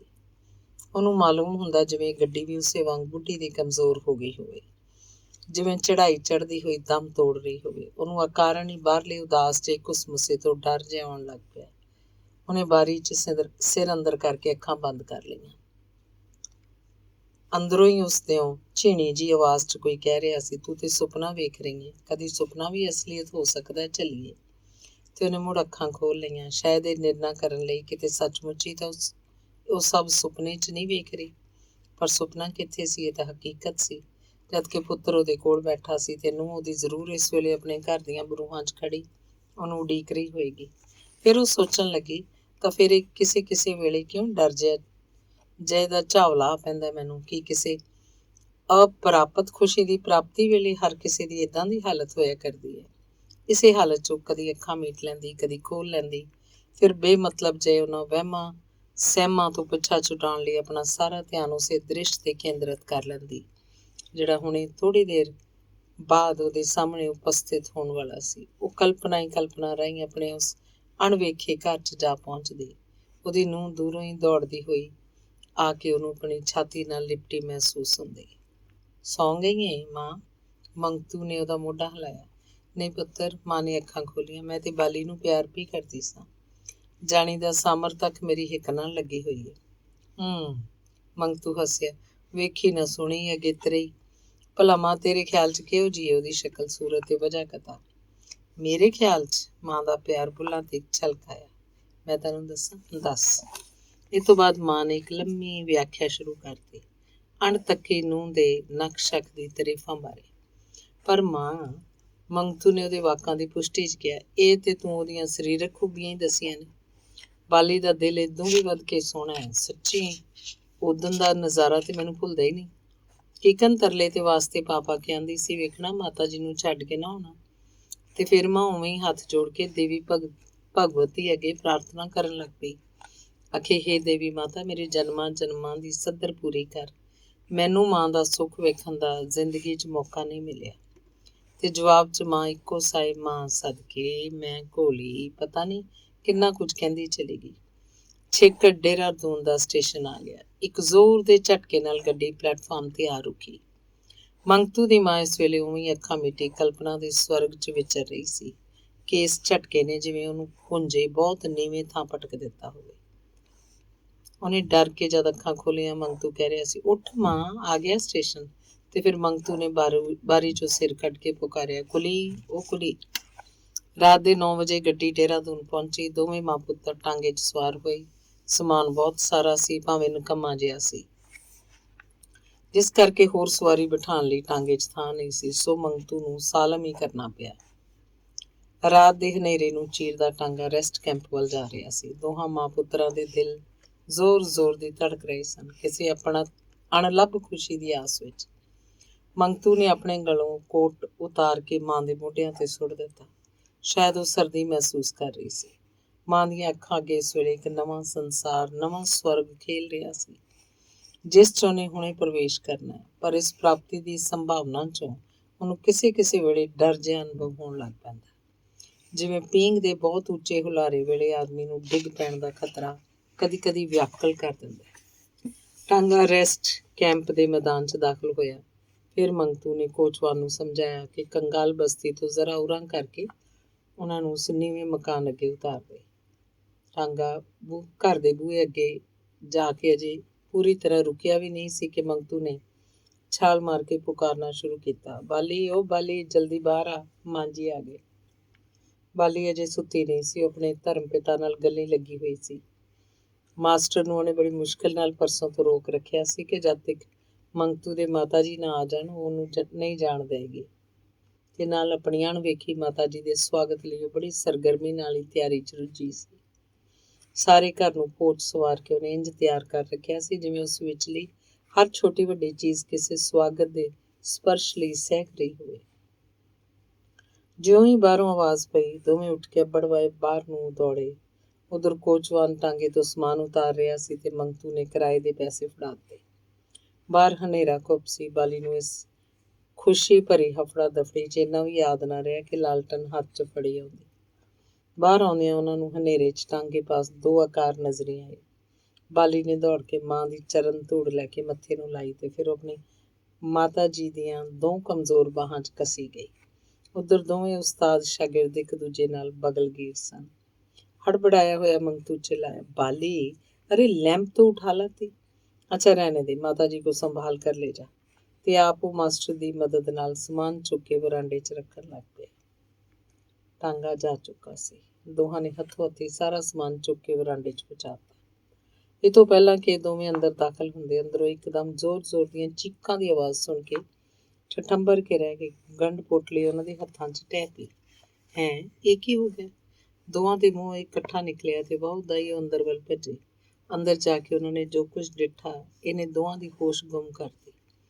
ਮਾਂ ਦੀਆਂ ਡਰੀਆਂ ਸਹਿਮੀਆਂ ਅੱਖਾਂ ਬਾਲੀ ਦੇ ਚਿਹਰੇ ਤੇ ਗੱਡੀਆਂ ਸਨ ਤੇ ਉਹ ਚਿल्ला ਰਹੀ ਸੀ, ਹਾਏ ਮੈਂ ਮਰ ਗਈ, ਸ਼ੀਲਾ, ਤੱਤ ਪੜਤੀਏ, ਸ਼ੀਲੋ ਨਹੀਂ ਤੂੰ।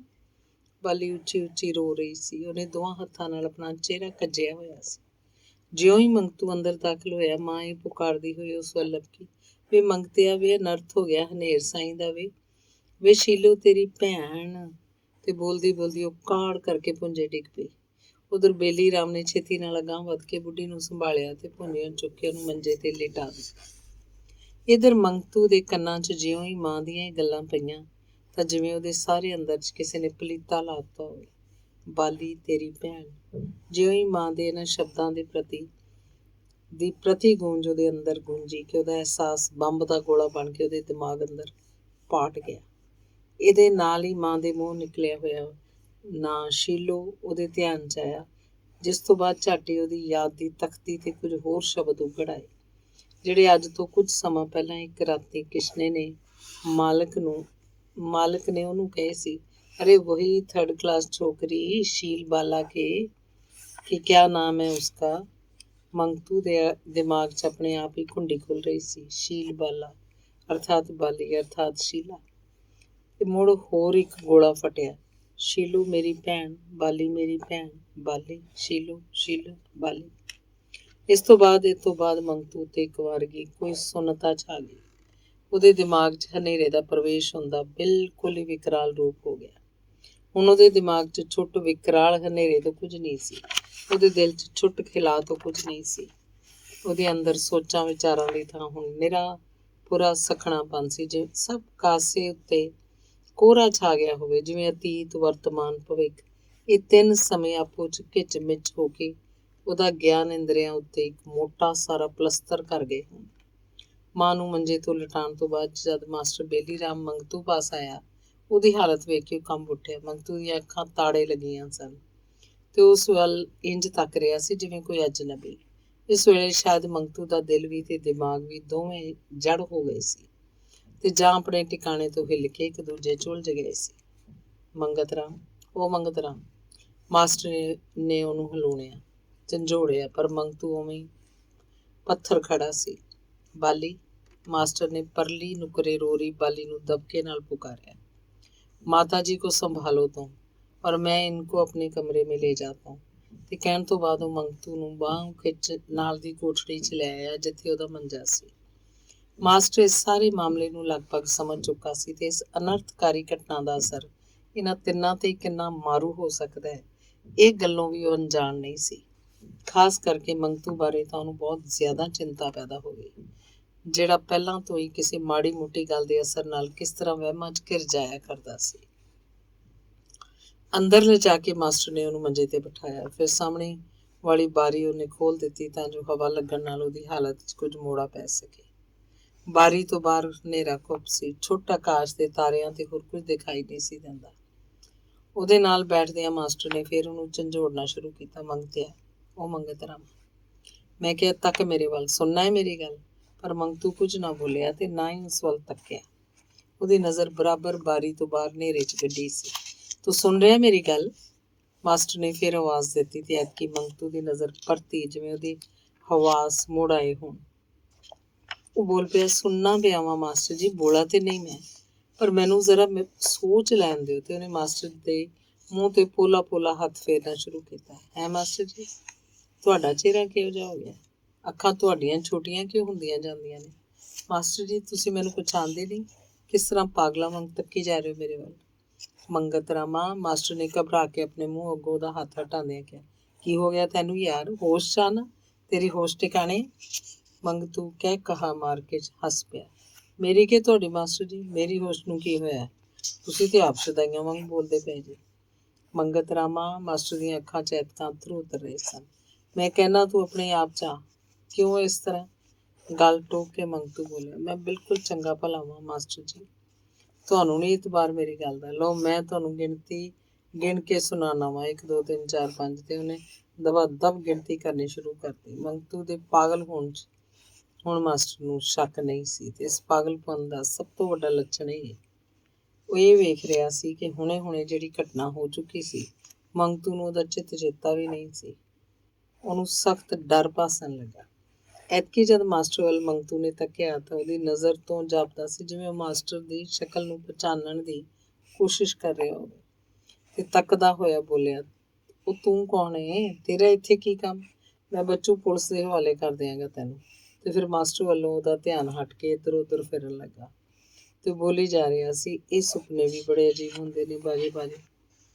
ਉਹ ਮਾਂ ਆਈ ਰਾਤੀ ਸੁਪਨੇ ਵਿੱਚ। ਮੈਂ ਕਾਹਨੂੰ ਕਦੀ ਉਹਨੂੰ ਡਿੱਠਾ ਸੀ, ਪਰ ਸਾਮਰਥਕ ਜਾਣੀ ਦਾ ਹੋ ਬਹੂ ਹੋਈ ਉਹ। ਪਰ ਉਸ ਕੀ ਆਖਿਆ? ਮੰਗਤੂ ਗੱਲ ਕਰਦਾ ਕਰਦਾ ਫਿਰ ਕਿਸੇ ਡੂੰਘੀ ਸੋਚ 'ਚ ਡੁੱਬ ਗਿਆ, ਜਿਵੇਂ ਕੋਈ ਭੁੱਲੀ ਵਿਸਰੀ ਗੱਲ ਯਾਦ ਕਰ ਰਿਹਾ ਹੋਵੇ। ਪੁੜਪੁੜੀ ਨੂੰ ਉਂਗਲ ਨਾਲ ਟਕੋਰਦਾ ਰਿਹਾ ਕਿੰਨਾ ਹੀ ਚਿਰ, ਫਿਰ ਬੋਲ ਉੱਠਿਆ, ਇਹੋ ਤੇ ਭੈੜ ਹੁੰਦਾ ਸੁਪਨਿਆਂ 'ਚ, ਇੱਧਰੋਂ ਆਏ ਇੱਧਰ ਵਿਸਰੇ। ਹਾਂ ਮੈਂ ਕਹਿ ਰਿਹਾ ਸੀ ਮਾਸਟਰ ਜੀ, ਆਹੋ ਆ ਗਿਆ ਚੇਤਾ। ਤੂੰ ਮਾਸਟਰ ਬੇਲੀ ਰਾਮ ਬਾਰੇ ਪੁੱਛ ਰਿਹਾ ਸੀ ਨਾ ਸਰਦੂਲ? ਉਹਦੀ ਇੱਕ ਗੱਲ ਲੱਖ ਰੁਪਏ ਦੀ ਹੁੰਦੀ ਹੈ ਸੱਚੀ, ਤੂੰ ਯਕੀਨ ਜਾਣ। ਉਸ ਬਿਲਕੁਲ ਠੀਕ ਆਖਿਆ ਸੀ, ਬਿਲਕੁਲ ਸੱਚ ਕਹਿੰਦਾ ਸੀ ਕਿ ਤੇ ਗੱਲ ਕਰਦਿਆਂ ਉਹਦੀ ਨਜ਼ਰ ਬਾਰੀ ਤੋਂ ਬਾਹਰ ਖੁੱਲ੍ਹੇ ਆਕਾਸ਼ 'ਚ ਜਾ ਟਿਕੀ। ਉਸ ਫਿਰ ਬੋਲਣਾ ਸ਼ੁਰੂ ਕੀਤਾ, ਇਹ ਜਿਹੜੇ ਚਿੱਟੇ ਨਿੱਕੇ ਤਾਰੇ ਦਿਸਦੇ ਪਏ ਨੇ ਨਾ ਤੈਨੂੰ, ਇਹ ਤੇ ਖਟਮਲ ਨੇ ਜਿਹੜੇ ਆਦਮੀ ਦਾ ਲਹੂ ਚੂਸਦੇ ਰਹਿੰਦੇ ਨੇ ਹਰ ਵੇਲੇ। ਭਲਾ ਤੂੰ ਆਪ ਹੀ ਸੋਚ ਸਰਦੂਲ, ਇੰਨੇ ਅਣਗਿਣਤ ਖਟਮਲਾਂ ਨੂੰ ਕੋਈ ਕੀਕਣ ਖਤਮ ਕਰ ਸਕਦਾ? ਜ਼ਰਾ ਠਹਿਰ, ਮੈਂ ਤੈਨੂੰ ਲਿਆ ਕੇ ਦੱਸਾਂ 2 4। ਇਹਨਾਂ ਦੇ ਪੇਟ 'ਚ ਨਿਰਾ ਆਦਮੀ ਦਾ ਲਹੂ ਹੁੰਦਾ ਹੀ ਭਰਿਆ ਹੋਇਆ। ਵਿਖਾਵਾਂ ਤੈਨੂੰ ਲਿਆ ਕੇ? ਤੇ ਮੰਗਤੂ ਝਟਪਟ ਉੱਠ ਕੇ ਬਾਰੀ ਵੱਲ ਲਪਕਿਆ। ਜੇ ਮਾਸਟਰ ਉਹਨੂੰ ਜੱਫੀ 'ਚ ਕੱਸ ਕੇ ਪਿਛਾਂਹ ਨਾ ਖਿੱਚ ਲੈਂਦਾ ਤਾਂ ਜ਼ਰੂਰ ਉਹ ਬਾਰੀ 'ਚੋਂ ਛਾਲ ਮਾਰ ਦਿੰਦਾ। ਸਰਦੂਲ, ਪੂਰੇ ਜ਼ੋਰ ਨਾਲ ਮਾਸਟਰ ਦੇ ਕਲਾਵੇ ਤੋਂ ਨਿਕਲਣ ਦੀ ਕੋਸ਼ਿਸ਼ ਕਰਦਾ ਮੰਗਤੂ ਹੱਸਿਆ।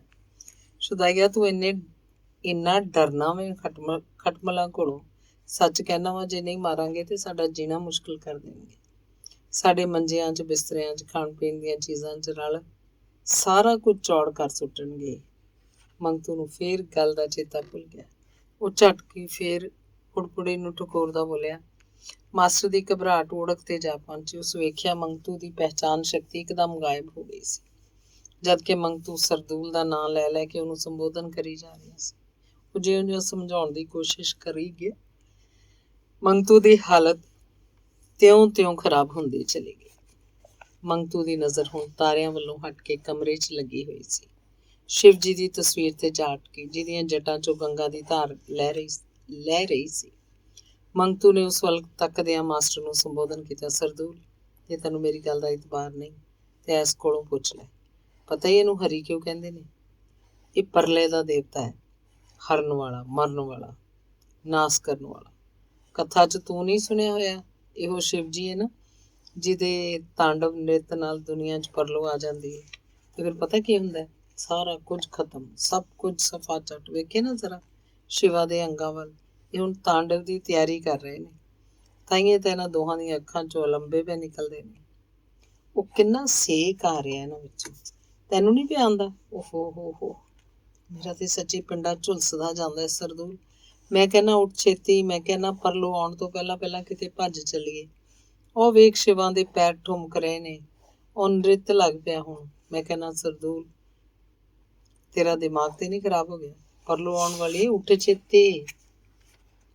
ਤੇ ਜਿਉਂ ਹੀ ਮੰਗਤੂ ਮਾਸਟਰ ਨੂੰ ਬਾਹੋਂ ਫੜ ਕੇ ਖਿੱਚਦਾ ਹੋਇਆ ਉੱਠਣ ਲੱਗਾ ਕਿ ਮਾਸਟਰ ਨੇ ਫਿਰ ਜੱਫਾ ਮਾਰ ਕੇ ਉਹਨੂੰ ਬਿਠਾ ਲਿਆ। ਬਾਰੀ ਉਸ ਬੰਦ ਕਰਤੀ। ਹੁਣ ਉਹਨੂੰ ਪੂਰਾ ਯਕੀਨ ਹੋ ਗਿਆ ਕਿ ਮੰਗਤੂ ਦੀ ਦਿਮਾਗੀ ਮਸ਼ੀਨ ਫੇਲ ਹੋ ਗਈ ਹੈ। ਘਬਰਾਹਟ ਨੇ ਮਾਸਟਰ ਦੀ ਹੋਸ਼ ਮਾਰਤੀ ਸੀ।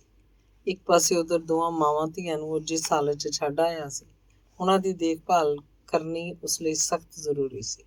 ਦੂਜੇ ਪਾਸੇ ਮੰਗਤੂ ਦੀ ਹਾਲਤ ਪੈਰੋਂ ਪੈਰ ਖਰਾਬ ਹੁੰਦੀ ਜਾਂਦੀ ਵੇਖ ਕੇ ਉਹਨੂੰ ਡਰ ਹੋ ਗਿਆ ਕਿ ਜੇ ਉਹਨੂੰ ਇਕੱਲਿਆਂ ਛੱਡਿਆ ਗਿਆ ਤੇ ਪਤਾ ਨਹੀਂ ਕੀ ਉਪੱਦਰ ਕਰ ਲਏਗਾ।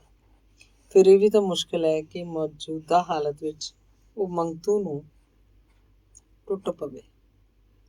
ਇਸ ਹਾਲਤ 'ਚ ਕਿਸੇ ਡਾਕਟਰ ਨੂੰ ਬੁਲਾਉਣ ਲਈ ਜਾਣਾ ਵੀ ਤਾਂ ਉਸ ਲਈ ਸੌਖਾ ਨਹੀਂ ਸੀ। ਫਿਰ ਉਹ ਇਹ ਵੀ ਨਹੀਂ ਜਾਣਦਾ ਸੀ ਕਿ ਡਾਕਟਰ ਆ ਕੇ ਕਰੇਗਾ ਵੀ ਕੀ। ਕੋਈ ਸਧਾਰਨ ਦੁੱਖ ਬਿਮਾਰੀ ਹੁੰਦੀ ਤਾਂ ਡਾਕਟਰ ਦੀ ਕੁਛ ਦਾਲ ਗਲਦੀ, ਪਰ ਇੱਥੇ ਤਾਂ ਬਿਮਾਰੀ ਹੋਰ ਸੀ। ਉਸ ਉੱਤੇ ਸਭ ਤੋਂ ਵੱਡੀ ਮੁਸੀਬਤ ਇਹ ਕਿ ਜੇ ਬਸਤੀ ਵਾਲਿਆਂ ਉੱਤੇ ਅਸਲੀਅਤ ਖੁੱਲ੍ਹ ਗਈ, ਜੇ ਉਹਨਾਂ ਲੋਕਾਂ ਨੂੰ ਪਤਾ ਲੱਗ ਗਿਆ ਕਿ ਬਾਲੀ ਦਾ ਅਸਲ ਰਿਸ਼ਤਾ ਕੀ ਹੈ, ਤਾਂ ਫਿਰ ਕੀ ਬਣੇਗਾ? ਮੰਗਤੂ ਨੂੰ ਜ਼ੋਰੋ ਜ਼ੋਰੀ ਮੁੜ ਮੰਜੇ ਤੇ ਬਿਠਾਉਂਦਾ ਹੋਇਆ ਉਹ ਇਹੋ ਗੱਲਾਂ ਸੋਚ ਰਿਹਾ ਸੀ ਕਿ ਬੂਹੇ 'ਚ ਉਹਨੂੰ ਬਾਲੀ ਦਿਖਾਈ ਦਿੱਤੀ, ਜਿਹਦੀ ਹਾਲਤ ਇਸ ਵੇਲੇ ਬੜੀ ਤਰਸਯੋਗ ਸੀ। ਕਿਉਂ ਬਾਲੀ? ਉਸ ਵੱਲ ਕਰੁਣਾ ਭਰੀ ਨਜ਼ਰ ਨਾਲ ਤੱਕ ਕੇ ਮਾਸਟਰ ਨੇ ਪੁੱਛਿਆ। ਥੋੜੀ ਹੋਸ਼ ਮੇਂ ਹੂੰ। ਇਹ ਤੋਂ ਵੱਧ ਉਹ ਨਹੀਂ ਬੋਲ ਸਕੀ, ਕਿਉਂਕਿ ਮੰਗਤੂ ਵੱਲ ਤੱਕ ਕੇ ਉਹਦਾ ਸਾਹ ਸਤੁੱਕਾ ਹੀ ਮੁੱਕ ਗਿਆ ਸੀ। ਮੰਗਤੂ ਦਾ ਧਿਆਨ ਇਸ ਵੇਲੇ ਬਾਲੀ ਵੱਲ ਨਹੀਂ ਸੀ। ਉਹ ਇਸ ਵੇਲੇ ਸੱਜੇ ਹੱਥ ਦੀਆਂ ਚਾਰੇ ਉਂਗਲਾਂ ਅੱਖਾਂ ਅੱਗੇ ਫੈਲਾਈ ਉਹਨਾਂ ਦੀਆਂ ਚੀਥਾਂ ਵਿੱਚੋਂ ਕਿਸੇ ਤਰ੍ਹਾਂ ਤੱਕੀ ਜਾ ਰਹੀ ਸੀ, ਜਿਵੇਂ ਕਿਸੇ ਕਿਤਾਬ 'ਚੋਂ ਕੋਈ ਬੜਾ ਔਖਾ ਮਜ਼ਮੂਨ ਪੜ੍ਹ ਰਿਹਾ ਹੋਵੇ। ਬਾਲੀ, ਮਾਸਟਰ ਨੇ मंगतू ਦੀ ਹਾਲਤ ਵੱਲੋਂ ਹੋਰ ਜ਼ਿਆਦਾ चिंतातुर हो के किया, तुम अभी यहाँ मत ठहरो, थोड़ी देर के लिए चली जाओ और जाकर माता जी को संभालो, मैं अभी आता हूँ। ਬਾਲੀ ਦੂਜੇ ਕਮਰੇ ਵੱਲ ਮੁੜ ਪਈ ਤੇ ਜਾਂਦੀ ਨੇ ਇੱਕ ਵਾਰੀ ਫਿਰ ਮੰਗਤੂ ਵੱਲ ਤੱਕਿਆ, ਜਿਹੜਾ ਅਜੇ ਤੀਕ ਆਪਣੀ ਕਿਰਿਆ 'ਚ ਗਲਤਾਨ ਸੀ। ਮਾਸਟਰ ਜੀ ਨੇ ਮੁੜ ਮੰਗਤੂ ਵੱਲ ਧਿਆਨ ਮੋੜਿਆ। ਉਹ ਦੋਵੇਂ ਉਂਗਲਾਂ ਦੀਆਂ ਵਿੱਥਾਂ 'ਚੋਂ ਤੱਕੀ ਜਾ ਰਿਹਾ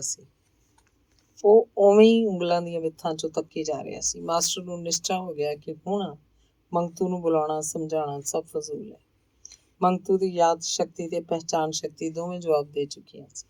ਉਸ ਉੱਤੇ ਅੱਜ ਸੱਚਮੁੱਚ ਦਾ ਪਾਗਲਪਨ ਸਵਾਰ ਸੀ, ਜਿਹਦੇ ਝੋਲੇ 'ਚੋਂ ਆਪਣੀ ਜ਼ਿੰਦਗੀ 'ਚ ਅਕਸਰ ਵੇਖਦਾ ਚਲਾ ਆ ਰਿਹਾ ਸੀ। ਮਾਸਟਰ ਨੇ ਫਿਰ ਵੀ ਉਹਨੂੰ ਬੁਲਾਉਣ ਦੀ ਹੱਦੋਂ ਪਰੇ ਕੋਸ਼ਿਸ਼ ਕੀਤੀ, ਬੜੇ ਜਜ਼ਬਾਤੀ ਤੇ ਦਿਲ ਟੁੰਬਵੇਂ ਤਰੀਕਿਆਂ ਨਾਲ, ਪਰ ਸਭ ਬੇਅਰਥ। ਮੰਗਤੂ ਜਾਂ ਤਾਂ ਉੱਕਾ ਹੀ ਦੜ ਵੱਟ ਜਾਂਦਾ ਜਾਂ ਬੇਮਤਲਬ ਜਿਹਾ ਊਲ ਜਲੂਲ ਬੋਲੀ ਜਾਂਦਾ। ਇਸ ਵੇਲੇ ਉਹ ਆਪ ਮੁਹਾਰੇ ਬੋਲੀ ਜਾ ਰਿਹਾ ਸੀ। ਆ ਗਿਆ ਚੇਤਾ, ਪਰ ਉਹ ਬਚ ਕੀਕਣ ਗਈ ਮਹਾਂਪਰਲੋ 'ਚੋਂ ਸ਼ਾਇਦ ਕਿਸੇ ਨੇ ਉਹਨੂੰ ਮਲਬੇ ਹੇਠੋਂ ਧੂ ਕੇ ਕੱਢਿਆ ਹੋਏ। ਤਾਈਏ ਤੇ ਉਹਦਾ ਸਰੀਰ, ਪਰ ਉਹ ਸਾਰੇ ਖਟਮਲ ਜਿਨ੍ਹਾਂ ਉਹਨੇ ਉਹਨਾਂ ਦਾ ਲਹੂ ਚੂਸਿਆ ਸੀ, ਉਹ ਤੇ ਅਜੇ ਵੀ ਤੁਰੇ ਫਿਰਦੇ ਨੇ। ਹਾਂ, ਸਭ ਤੋਂ ਪਹਿਲਾਂ ਉਹਨਾਂ ਨੂੰ ਮਾਰਨਾ ਹੋਏਗਾ। ਨਹੀਂ, ਫਿਜ਼ਾ ਬਦਲਣੀ ਹੋਏਗੀ ਤਾਂ ਜੋ ਆਪ ਆਪੇ ਸਾਹ ਘੁੱਟ ਕੇ ਭੁੱਖੇ ਧਿਆਏ ਰਹਿ ਕੇ ਮਰ ਜਾਣ। ਆਦਮੀ ਦਾ ਲਹੂ ਕੋਈ ਏਡਾ ਸਸਤਾ ਥੋੜ੍ਹਾ ਹੀ ਹੈ। ਹਾਂ, ਕੀ ਨਾਂ ਸੀ ਉਸ ਵੱਡੇ ਮੋਟੇ ਖਟਮਲ ਦਾ? ਕੀ ਨਾਂ ਸੀ ਉਸ ਭੈਂਸੇ ਦਾ? ਮਾਸਟਰ ਨੇ ਇੱਕ ਵਾਰੀ ਫਿਰ ਉਹਨੂੰ ਹਿਲਾਉਣ ਦੀਆਂ ਆਵਾਜ਼ਾਂ ਦੇਣੀਆਂ ਸ਼ੁਰੂ ਕੀਤੀਆਂ, ਪਰ ਮੰਗਤੂ ਇੱਕ ਜ਼ੋਰ ਦੇ ਝਟਕੇ ਨਾਲ ਉਹਨੂੰ ਪਰਾਂ ਹਟਾਉਂਦਾ ਹੋਇਆ ਬੋਲੀ ਗਿਆ, ਉਹ ਠਹਿਰ ਵੀ ਯਾਰ, ਤੂੰ ਮੈਨੂੰ ਗੱਲ ਹੀ ਭੁਲਾਤੀ। ਹਾਂ, ਕੀ ਕਹਿ ਰਿਹਾ ਸੀ ਮੈਂ? ਤੇ ਫਿਰ ਸੱਜੀ ਪੁੜਪੁੜੀ ਨੂੰ ਉਂਗਲ ਨਾਲ ਟਕੋਰਦਾ ਹੋਇਆ ਡੂੰਘੀ ਸੋਚ 'ਚ ਡੁੱਬ ਗਿਆ। ਫਿਰ ਜਿਵੇਂ ਅਚਾਨਕ ਉਹਨੂੰ ਭੁੱਲੀ ਹੋਈ ਗੱਲ ਯਾਦ ਆ ਗਈ, ਬੋਲਣਾ ਸ਼ੁਰੂ ਕੀਤਾ, ਹਾਂ ਆ ਗਿਆ ਚੇਤਾ, ਮੈਨੂੰ ਹੁਣੇ ਜਾਣਾ ਹੋਏਗਾ, ਹੁਣੇ ਇਸੇ ਘੜੀ। ਤੇਜ਼ੀ ਨਹੀਂ ਤੇ ਉਹਨਾਂ ਬਚੇ ਖੁਚੇ ਖਟਮਲਾਂ ਨੇ ਉਹ ਬੜੀ ਤੇਜ਼ੀ ਨਾਲ ਮੰਜੇ ਤੋਂ ਉੱਠਿਆ ਤੇ ਬਾਹਰ ਵੱਲ ਲਪਕਿਆ, ਪਰ ਮਾਸਟਰ ਨੇ ਪਹਿਲਾਂ ਵਾਂਗ ਫਿਰ ਉਹਨੂੰ ਜੱਫੇ 'ਚ ਜਕੜ ਲਿਆ। ਮੰਗਤੂ ਨੇ ਜ਼ੋਰ ਦੀ ਝਟਕੇ ਨਾਲ ਮਾਸਟਰ ਦੀਆਂ ਬਾਹਾਂ 'ਚੋਂ ਆਪਣੇ ਆਪ ਨੂੰ ਛੁਡਾ ਲਿਆ। ਫਿਰ ਉਹਦੇ ਸਾਹਮਣੇ ਡਟ ਕੇ ਖੜਾ ਹੋ ਗਿਆ। ਤੂੰ ਕੌਣ ਹੈ ਓਏ, ਇਨਸਾਨੀ ਆਜ਼ਾਦੀ ਨੂੰ ਜਕੜਨ ਵਾਲਾ?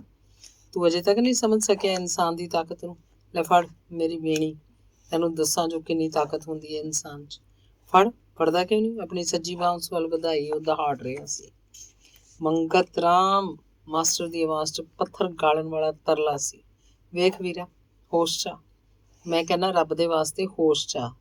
ਤੱਕ ਉੱਧਰ ਵਿਚਾਰੀ ਬਾਲੀ ਰੋ ਰੋ ਦੀਦੇ ਗਾਲਣ ਲੱਗੀ ਹੈ, ਉਹਨੂੰ ਚੁੱਪ ਕਰਾ, ਨਾਲੇ ਤੇਰੇ ਮਾਤਾ ਜੀ ਵੱਖਰੇ 70 ਲੱਥੇ ਪਏ ਨੇ। ਪਰ ਮੰਗਤੂ ਨੇ ਕੁਝ ਨਹੀਂ ਸੁਣਿਆ, ਨਾ ਕੁਝ ਸਮਝਿਆ। ਉਸੇ ਕਹਿਰ ਭਰੀ ਆਵਾਜ਼ 'ਚ ਬੋਲੀ ਜਾ ਰਿਹਾ ਸੀ, ਤੂੰ ਸ਼ਕਤੀ ਵੇਖੀ ਨਹੀਂ ਅਜੇ ਇਨਸਾਨ ਦੀ, ਤਾਈਓ ਉਲ ਜਲੂਲ ਬਕੀ ਜਾਣਾ। ਪਰ ਤੈਨੂੰ ਨਹੀਂ ਪਤਾ, ਸ਼ੰਭੂ ਭੋਲੇ ਦੀ ਕਿਰਪਾ ਨਾਲ ਖਟਮਲ ਮਰ ਚੁੱਕੇ ਨੇ ਸਾਰੇ। ਕੀਕਣ ਕੋਈ ਲਹੂ ਪੀਏਗਾ ਆਦਮੀ ਦਾ? ਅੱਛਾ ਮੈਂ ਜ਼ਰਾ ਵੇਖ ਆਵਾਂ, ਕੋਈ ਮਤੇ ਬਚ ਗਿਆ ਹੋਵੇ। ਜੇ ਇੱਕ ਵੀ ਜਿਉਂਦਾ ਬਚਿਆ ਰਹਿ ਗਿਆ ਤਾਂ ਫੇਰ ਸੂ ਪੈਣਗੇ। ਮੈਂ ਉਹਨੂੰ ਹੁਣੇ ਉਸ ਬਚੇ ਖੁਚੇ ਨੂੰ ਜੁੱਤੀ ਹੇਠਾਂ ਮਸਲ ਦਿਆਂਗਾ। ਤੇ ਫਿਰ ਉੱਠ ਕੇ ਬੂਹੇ ਵੱਲ ਵਧਿਆ। ਮਾਸਟਰ ਨੇ ਪੂਰੇ ਜ਼ੋਰ ਨਾਲ ਉਹਦੇ ਲੱਕ ਨੂੰ ਕਲਾਵੇ 'ਚ ਕੱਸ ਲਿਆ। ਇਸ ਤਰ੍ਹਾਂ ਦੋਵੇਂ ਗੁੱਤਮ ਗੁੱਥਾ ਹੋਏ ਬਾਹਰ ਨਿਕਲ ਗਏ। ਮੰਗਤੂ 'ਚ ਪਤਾ ਨਹੀਂ ਕਿੱਥੋਂ ਇੰਨਾ ਜ਼ੋਰ ਆ ਗਿਆ ਸੀ ਕਿ ਉਹਨੂੰ ਰੋਕਣ 'ਚ ਮਾਸਟਰ ਦੀ ਕੋਈ ਪੇਸ਼ ਨਹੀਂ ਸੀ ਜਾ ਰਹੀ। ਬਾਲੀ ਬਾਹਰ ਨਿਕਲ ਆਈ। ਉਸ ਵੇਲੇ ਬੁਰੀ ਤਰ੍ਹਾਂ ਕੰਬ ਰਹੀ ਸੀ। ਹੋਸ਼ 'ਚ ਹੁੰਦਿਆਂ ਵੀ ਅਸਲ 'ਚ ਉਹਦੇ ਹਵਾਸ ਟਿਕਾਣੇ ਨਹੀਂ ਸੀ ਰਹੇ। ਉਹ ਹੱਥ ਮਲਦੀ ਹੋਈ ਮੰਗਤੂ ਵੱਲ ਵਧੀ, ਪਰ ਮੰਗਤੂ ਨੇ ਉਸ ਵੱਲ ਨਹੀਂ ਤੱਕਿਆ। ਪੂਰੇ ਜ਼ੋਰ ਨਾਲ ਮਾਸਟਰ ਦੇ ਕਲਾਵੇ 'ਚ ਆਪਣੇ ਸਰੀਰ ਨੂੰ ਛੁਡਾਉਣ ਦਾ ਯਤਨ ਕਰਦਾ ਹੋਇਆ ਕਹੀ ਜਾ ਰਿਹਾ ਸੀ, ਕਿਸ਼ਨੇ ਦੇ ਬੱਚੇ, ਤੂੰ ਮੈਨੂੰ ਬਦੋ ਬਦੀ ਆਪਣੇ ਗੰਦੇ ਪੇਸ਼ੇ 'ਚ ਪਾਉਣਾ ਚਾਹੁੰਦਾ? ਯਾਦ ਰੱਖ ਬੱਚੂ, ਤੈਨੂੰ ਕਹਿਣਾ, ਛੱਡ ਦੇ ਮੈਨੂੰ, ਨਹੀਂ ਤੇ ਇਸ ਭਬਾਕੇ ਵਰਗੀ ਛੇਕਲੀ ਆਵਾਜ਼ ਛੱਡਦੇ ਦੇ ਨਾਲ ਹੀ ਮੰਗਤੂ ਨੇ ਇੰਨੇ ਜ਼ੋਰ ਦੀ ਆਪਣੇ ਸਰੀਰ ਨੂੰ ਝਟਕਾ ਦਿੱਤਾ, ਵਿਚਾਰਾ ਮਾਸਟਰ ਭੁੜਕ ਕੇ ਪਰੇ ਜਾ ਡਿੱਗਾ। ਬਾਲੀ ਉੱਚੀ ਉੱਚੀ ਰੋਂਦੀ ਹੋਈ ਮੰਗਤੂ ਵੱਲ ਲਪਕੀ, ਪਰ ਇਸ ਤੋਂ ਪਹਿਲਾਂ ਹੀ ਕਿ ਉਹਦੇ ਸਰੀਰ ਨੂੰ ਛੂੰਹਦੀ, ਮੰਗਤੂ ਇੱਕ ਹੁਲਾਰੇ ਨਾਲ ਘਰ 'ਚੋਂ ਬਾਹਰ ਨਿਕਲ ਗਿਆ। ਮਾਸਟਰ ਵਾਹੋ ਦਾਈ ਉਹਦੇ ਮਗਰ ਨੱਠਾ ਤੇ ਕੁਝ ਹੀ ਕਦਮਾਂ ਤੇ ਜਾ ਕੇ ਉਹਨੇ ਮੰਗਤੂ ਨੂੰ ਫੇਰ ਬਾਹਾਂ 'ਚ ਕੱਸ ਲਿਆ, ਪਰ ਮੰਗਤੂ ਨੂੰ ਉਸੇ ਤਰ੍ਹਾਂ ਦਾ ਇੱਕ ਹੋਰ ਝਟਕਾ ਦਿੱਤਾ। ਮਾਸਟਰ ਫੇਰ ਕਈ ਕਦਮਾਂ ਤੇ ਜਾ ਡਿੱਗਾ। ਬਾਲੀ ਵੀ ਮਗਰੇ ਦੌੜੀ ਆਈ। ਆਕਾਸ਼ 'ਚ ਇੱਕ ਤਾਰਾ ਟੁੱਟਾ, ਜਿਹੜਾ ਇੱਕ ਲੰਮੀ ਲੀਕ ਖਿੱਚਦਾ ਹੋਇਆ ਲੋਪ ਹੋ ਗਿਆ। ਉਸ ਤਾਰੇ ਵਾਂਗ ਮੰਗਤੂ ਵੀ ਛੂਟ ਵੱਟ ਕੇ ਨੱਸਿਆ ਤੇ ਰਾਤ ਦੇ ਸੰਘਣੇ ਹਨੇਰੇ 'ਚ ਲੋਪ ਹੋ ਗਿਆ। ਤਾਰੇ ਦੀ ਲੰਮੀ ਲੀਕ ਵਾਂਗ ਉਹਦੇ ਮਗਰੋਂ ਇਹ ਆਵਾਜ਼ ਝੱਟ ਕੁ ਗੂੰਜ ਕੇ ਜਾਂ ਚਮਕ ਕੇ ਖਤਮ ਹੋ ਗਈ, ਮੈਂ ਕੋਈ ਵੀ ਖਟਮਲ ਜਿਉਂਦਾ ਨਹੀਂ ਰਹਿਣ ਦਿਆਂਗਾ। ਮੈਂ ਸਰਬੰਸ ਨਾਸ ਕਰ ਦਿਆਂਗਾ ਉਹਨਾਂ ਦਾ, ਕੋਈ ਨਹੀਂ ਛੱਡਾਂਗਾ, ਕੋਈ ਨਾ ਕੋਈ। ਮਾਸਟਰ ਨੇ ਕਾਫੀ ਦੂਰ ਤੱਕ ਉਸ ਹਨੇਰੇ ਘੁੱਪ ਮੈਦਾਨ 'ਚ ਮੰਗਤੂ ਦਾ ਪਿੱਛਾ ਕੀਤਾ, ਪਰ ਮੰਗਤੂ ਨੇ ਮੁੜ ਡਾਈ ਨਹੀਂ ਦਿੱਤੀ। ਉਹਦੇ ਵੇਖਦਿਆਂ ਪਤਾ ਨਹੀਂ ਕਿਹੜੇ ਪਾਸੇ ਛਾਈ ਮਾਈ ਹੋ ਗਿਆ। 1.5-2 ਘੰਟੇ ਦੀ ਨੱਠੋ ਭੱਜੀ ਤੋਂ ਬਾਅਦ ਜਦ ਮਾਸਟਰ ਨਿਰਾਸ਼ ਹੋ ਕੇ ਮੁੜ ਆਇਆ ਤਾਂ ਉਹਨੇ ਘਰ ਤੋਂ ਬਾਹਰ ਬਾਲੀ ਨੂੰ ਮੂੰਹ ਤੇ ਮੂੰਹ ਪਈ ਵੇਖਿਆ, ਜਿਹੜੀ ਉੱਚੇ ਉੱਚੇ ਹਟਕੋਰੇ ਭਰਦੀ ਸਿਸਕ ਰਹੀ ਸੀ। ਬਾਲੀ, ਮਾਸਟਰ ਨੇ ਉਹਨੂੰ ਬਾਂਹ ਫੜ ਕੇ ਉਠਾਲਦਿਆਂ ਕਿਹਾ, पगली, इसी तरह रोने से क्या बनेगा? याद है तूने परसों मुझसे कुछ कहा था? बाली उम्मी ने रेच अक्खां फैलाई मास्टर वल तकी। याद है? मास्टर फिर बोलिया, तुमने कहा था पिताजी तुम मुझे उसी नारी के रूप में देखोगे जिसकी तुम कल्पना कर चुके हो। सो बेटा तेरा इम्तिहान का वक्त आ पहुंचे और तुम इकरार कर चुकी हो इम्तिहान में पास होने का, जानती हो? सुन के बाली दे मोए मुके शरीर च जिवें बिजली दी रौं फिर गई, ਉਹਦੀਆਂ ਅੱਖਾਂ 'ਚ ਜਿਵੇਂ ਚੰਡਿਕਾ ਆ ਵਿਰਾਜੀ।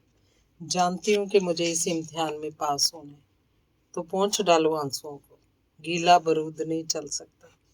ਮਾਸਟਰ ਨੇ ਉਹਦੀਆਂ ਵਹਿੰਦੀਆਂ ਅੱਖਾਂ ਵੱਲ ਤੱਕ ਕੇ ਦਬਕਾ ਮਾਰਿਆ।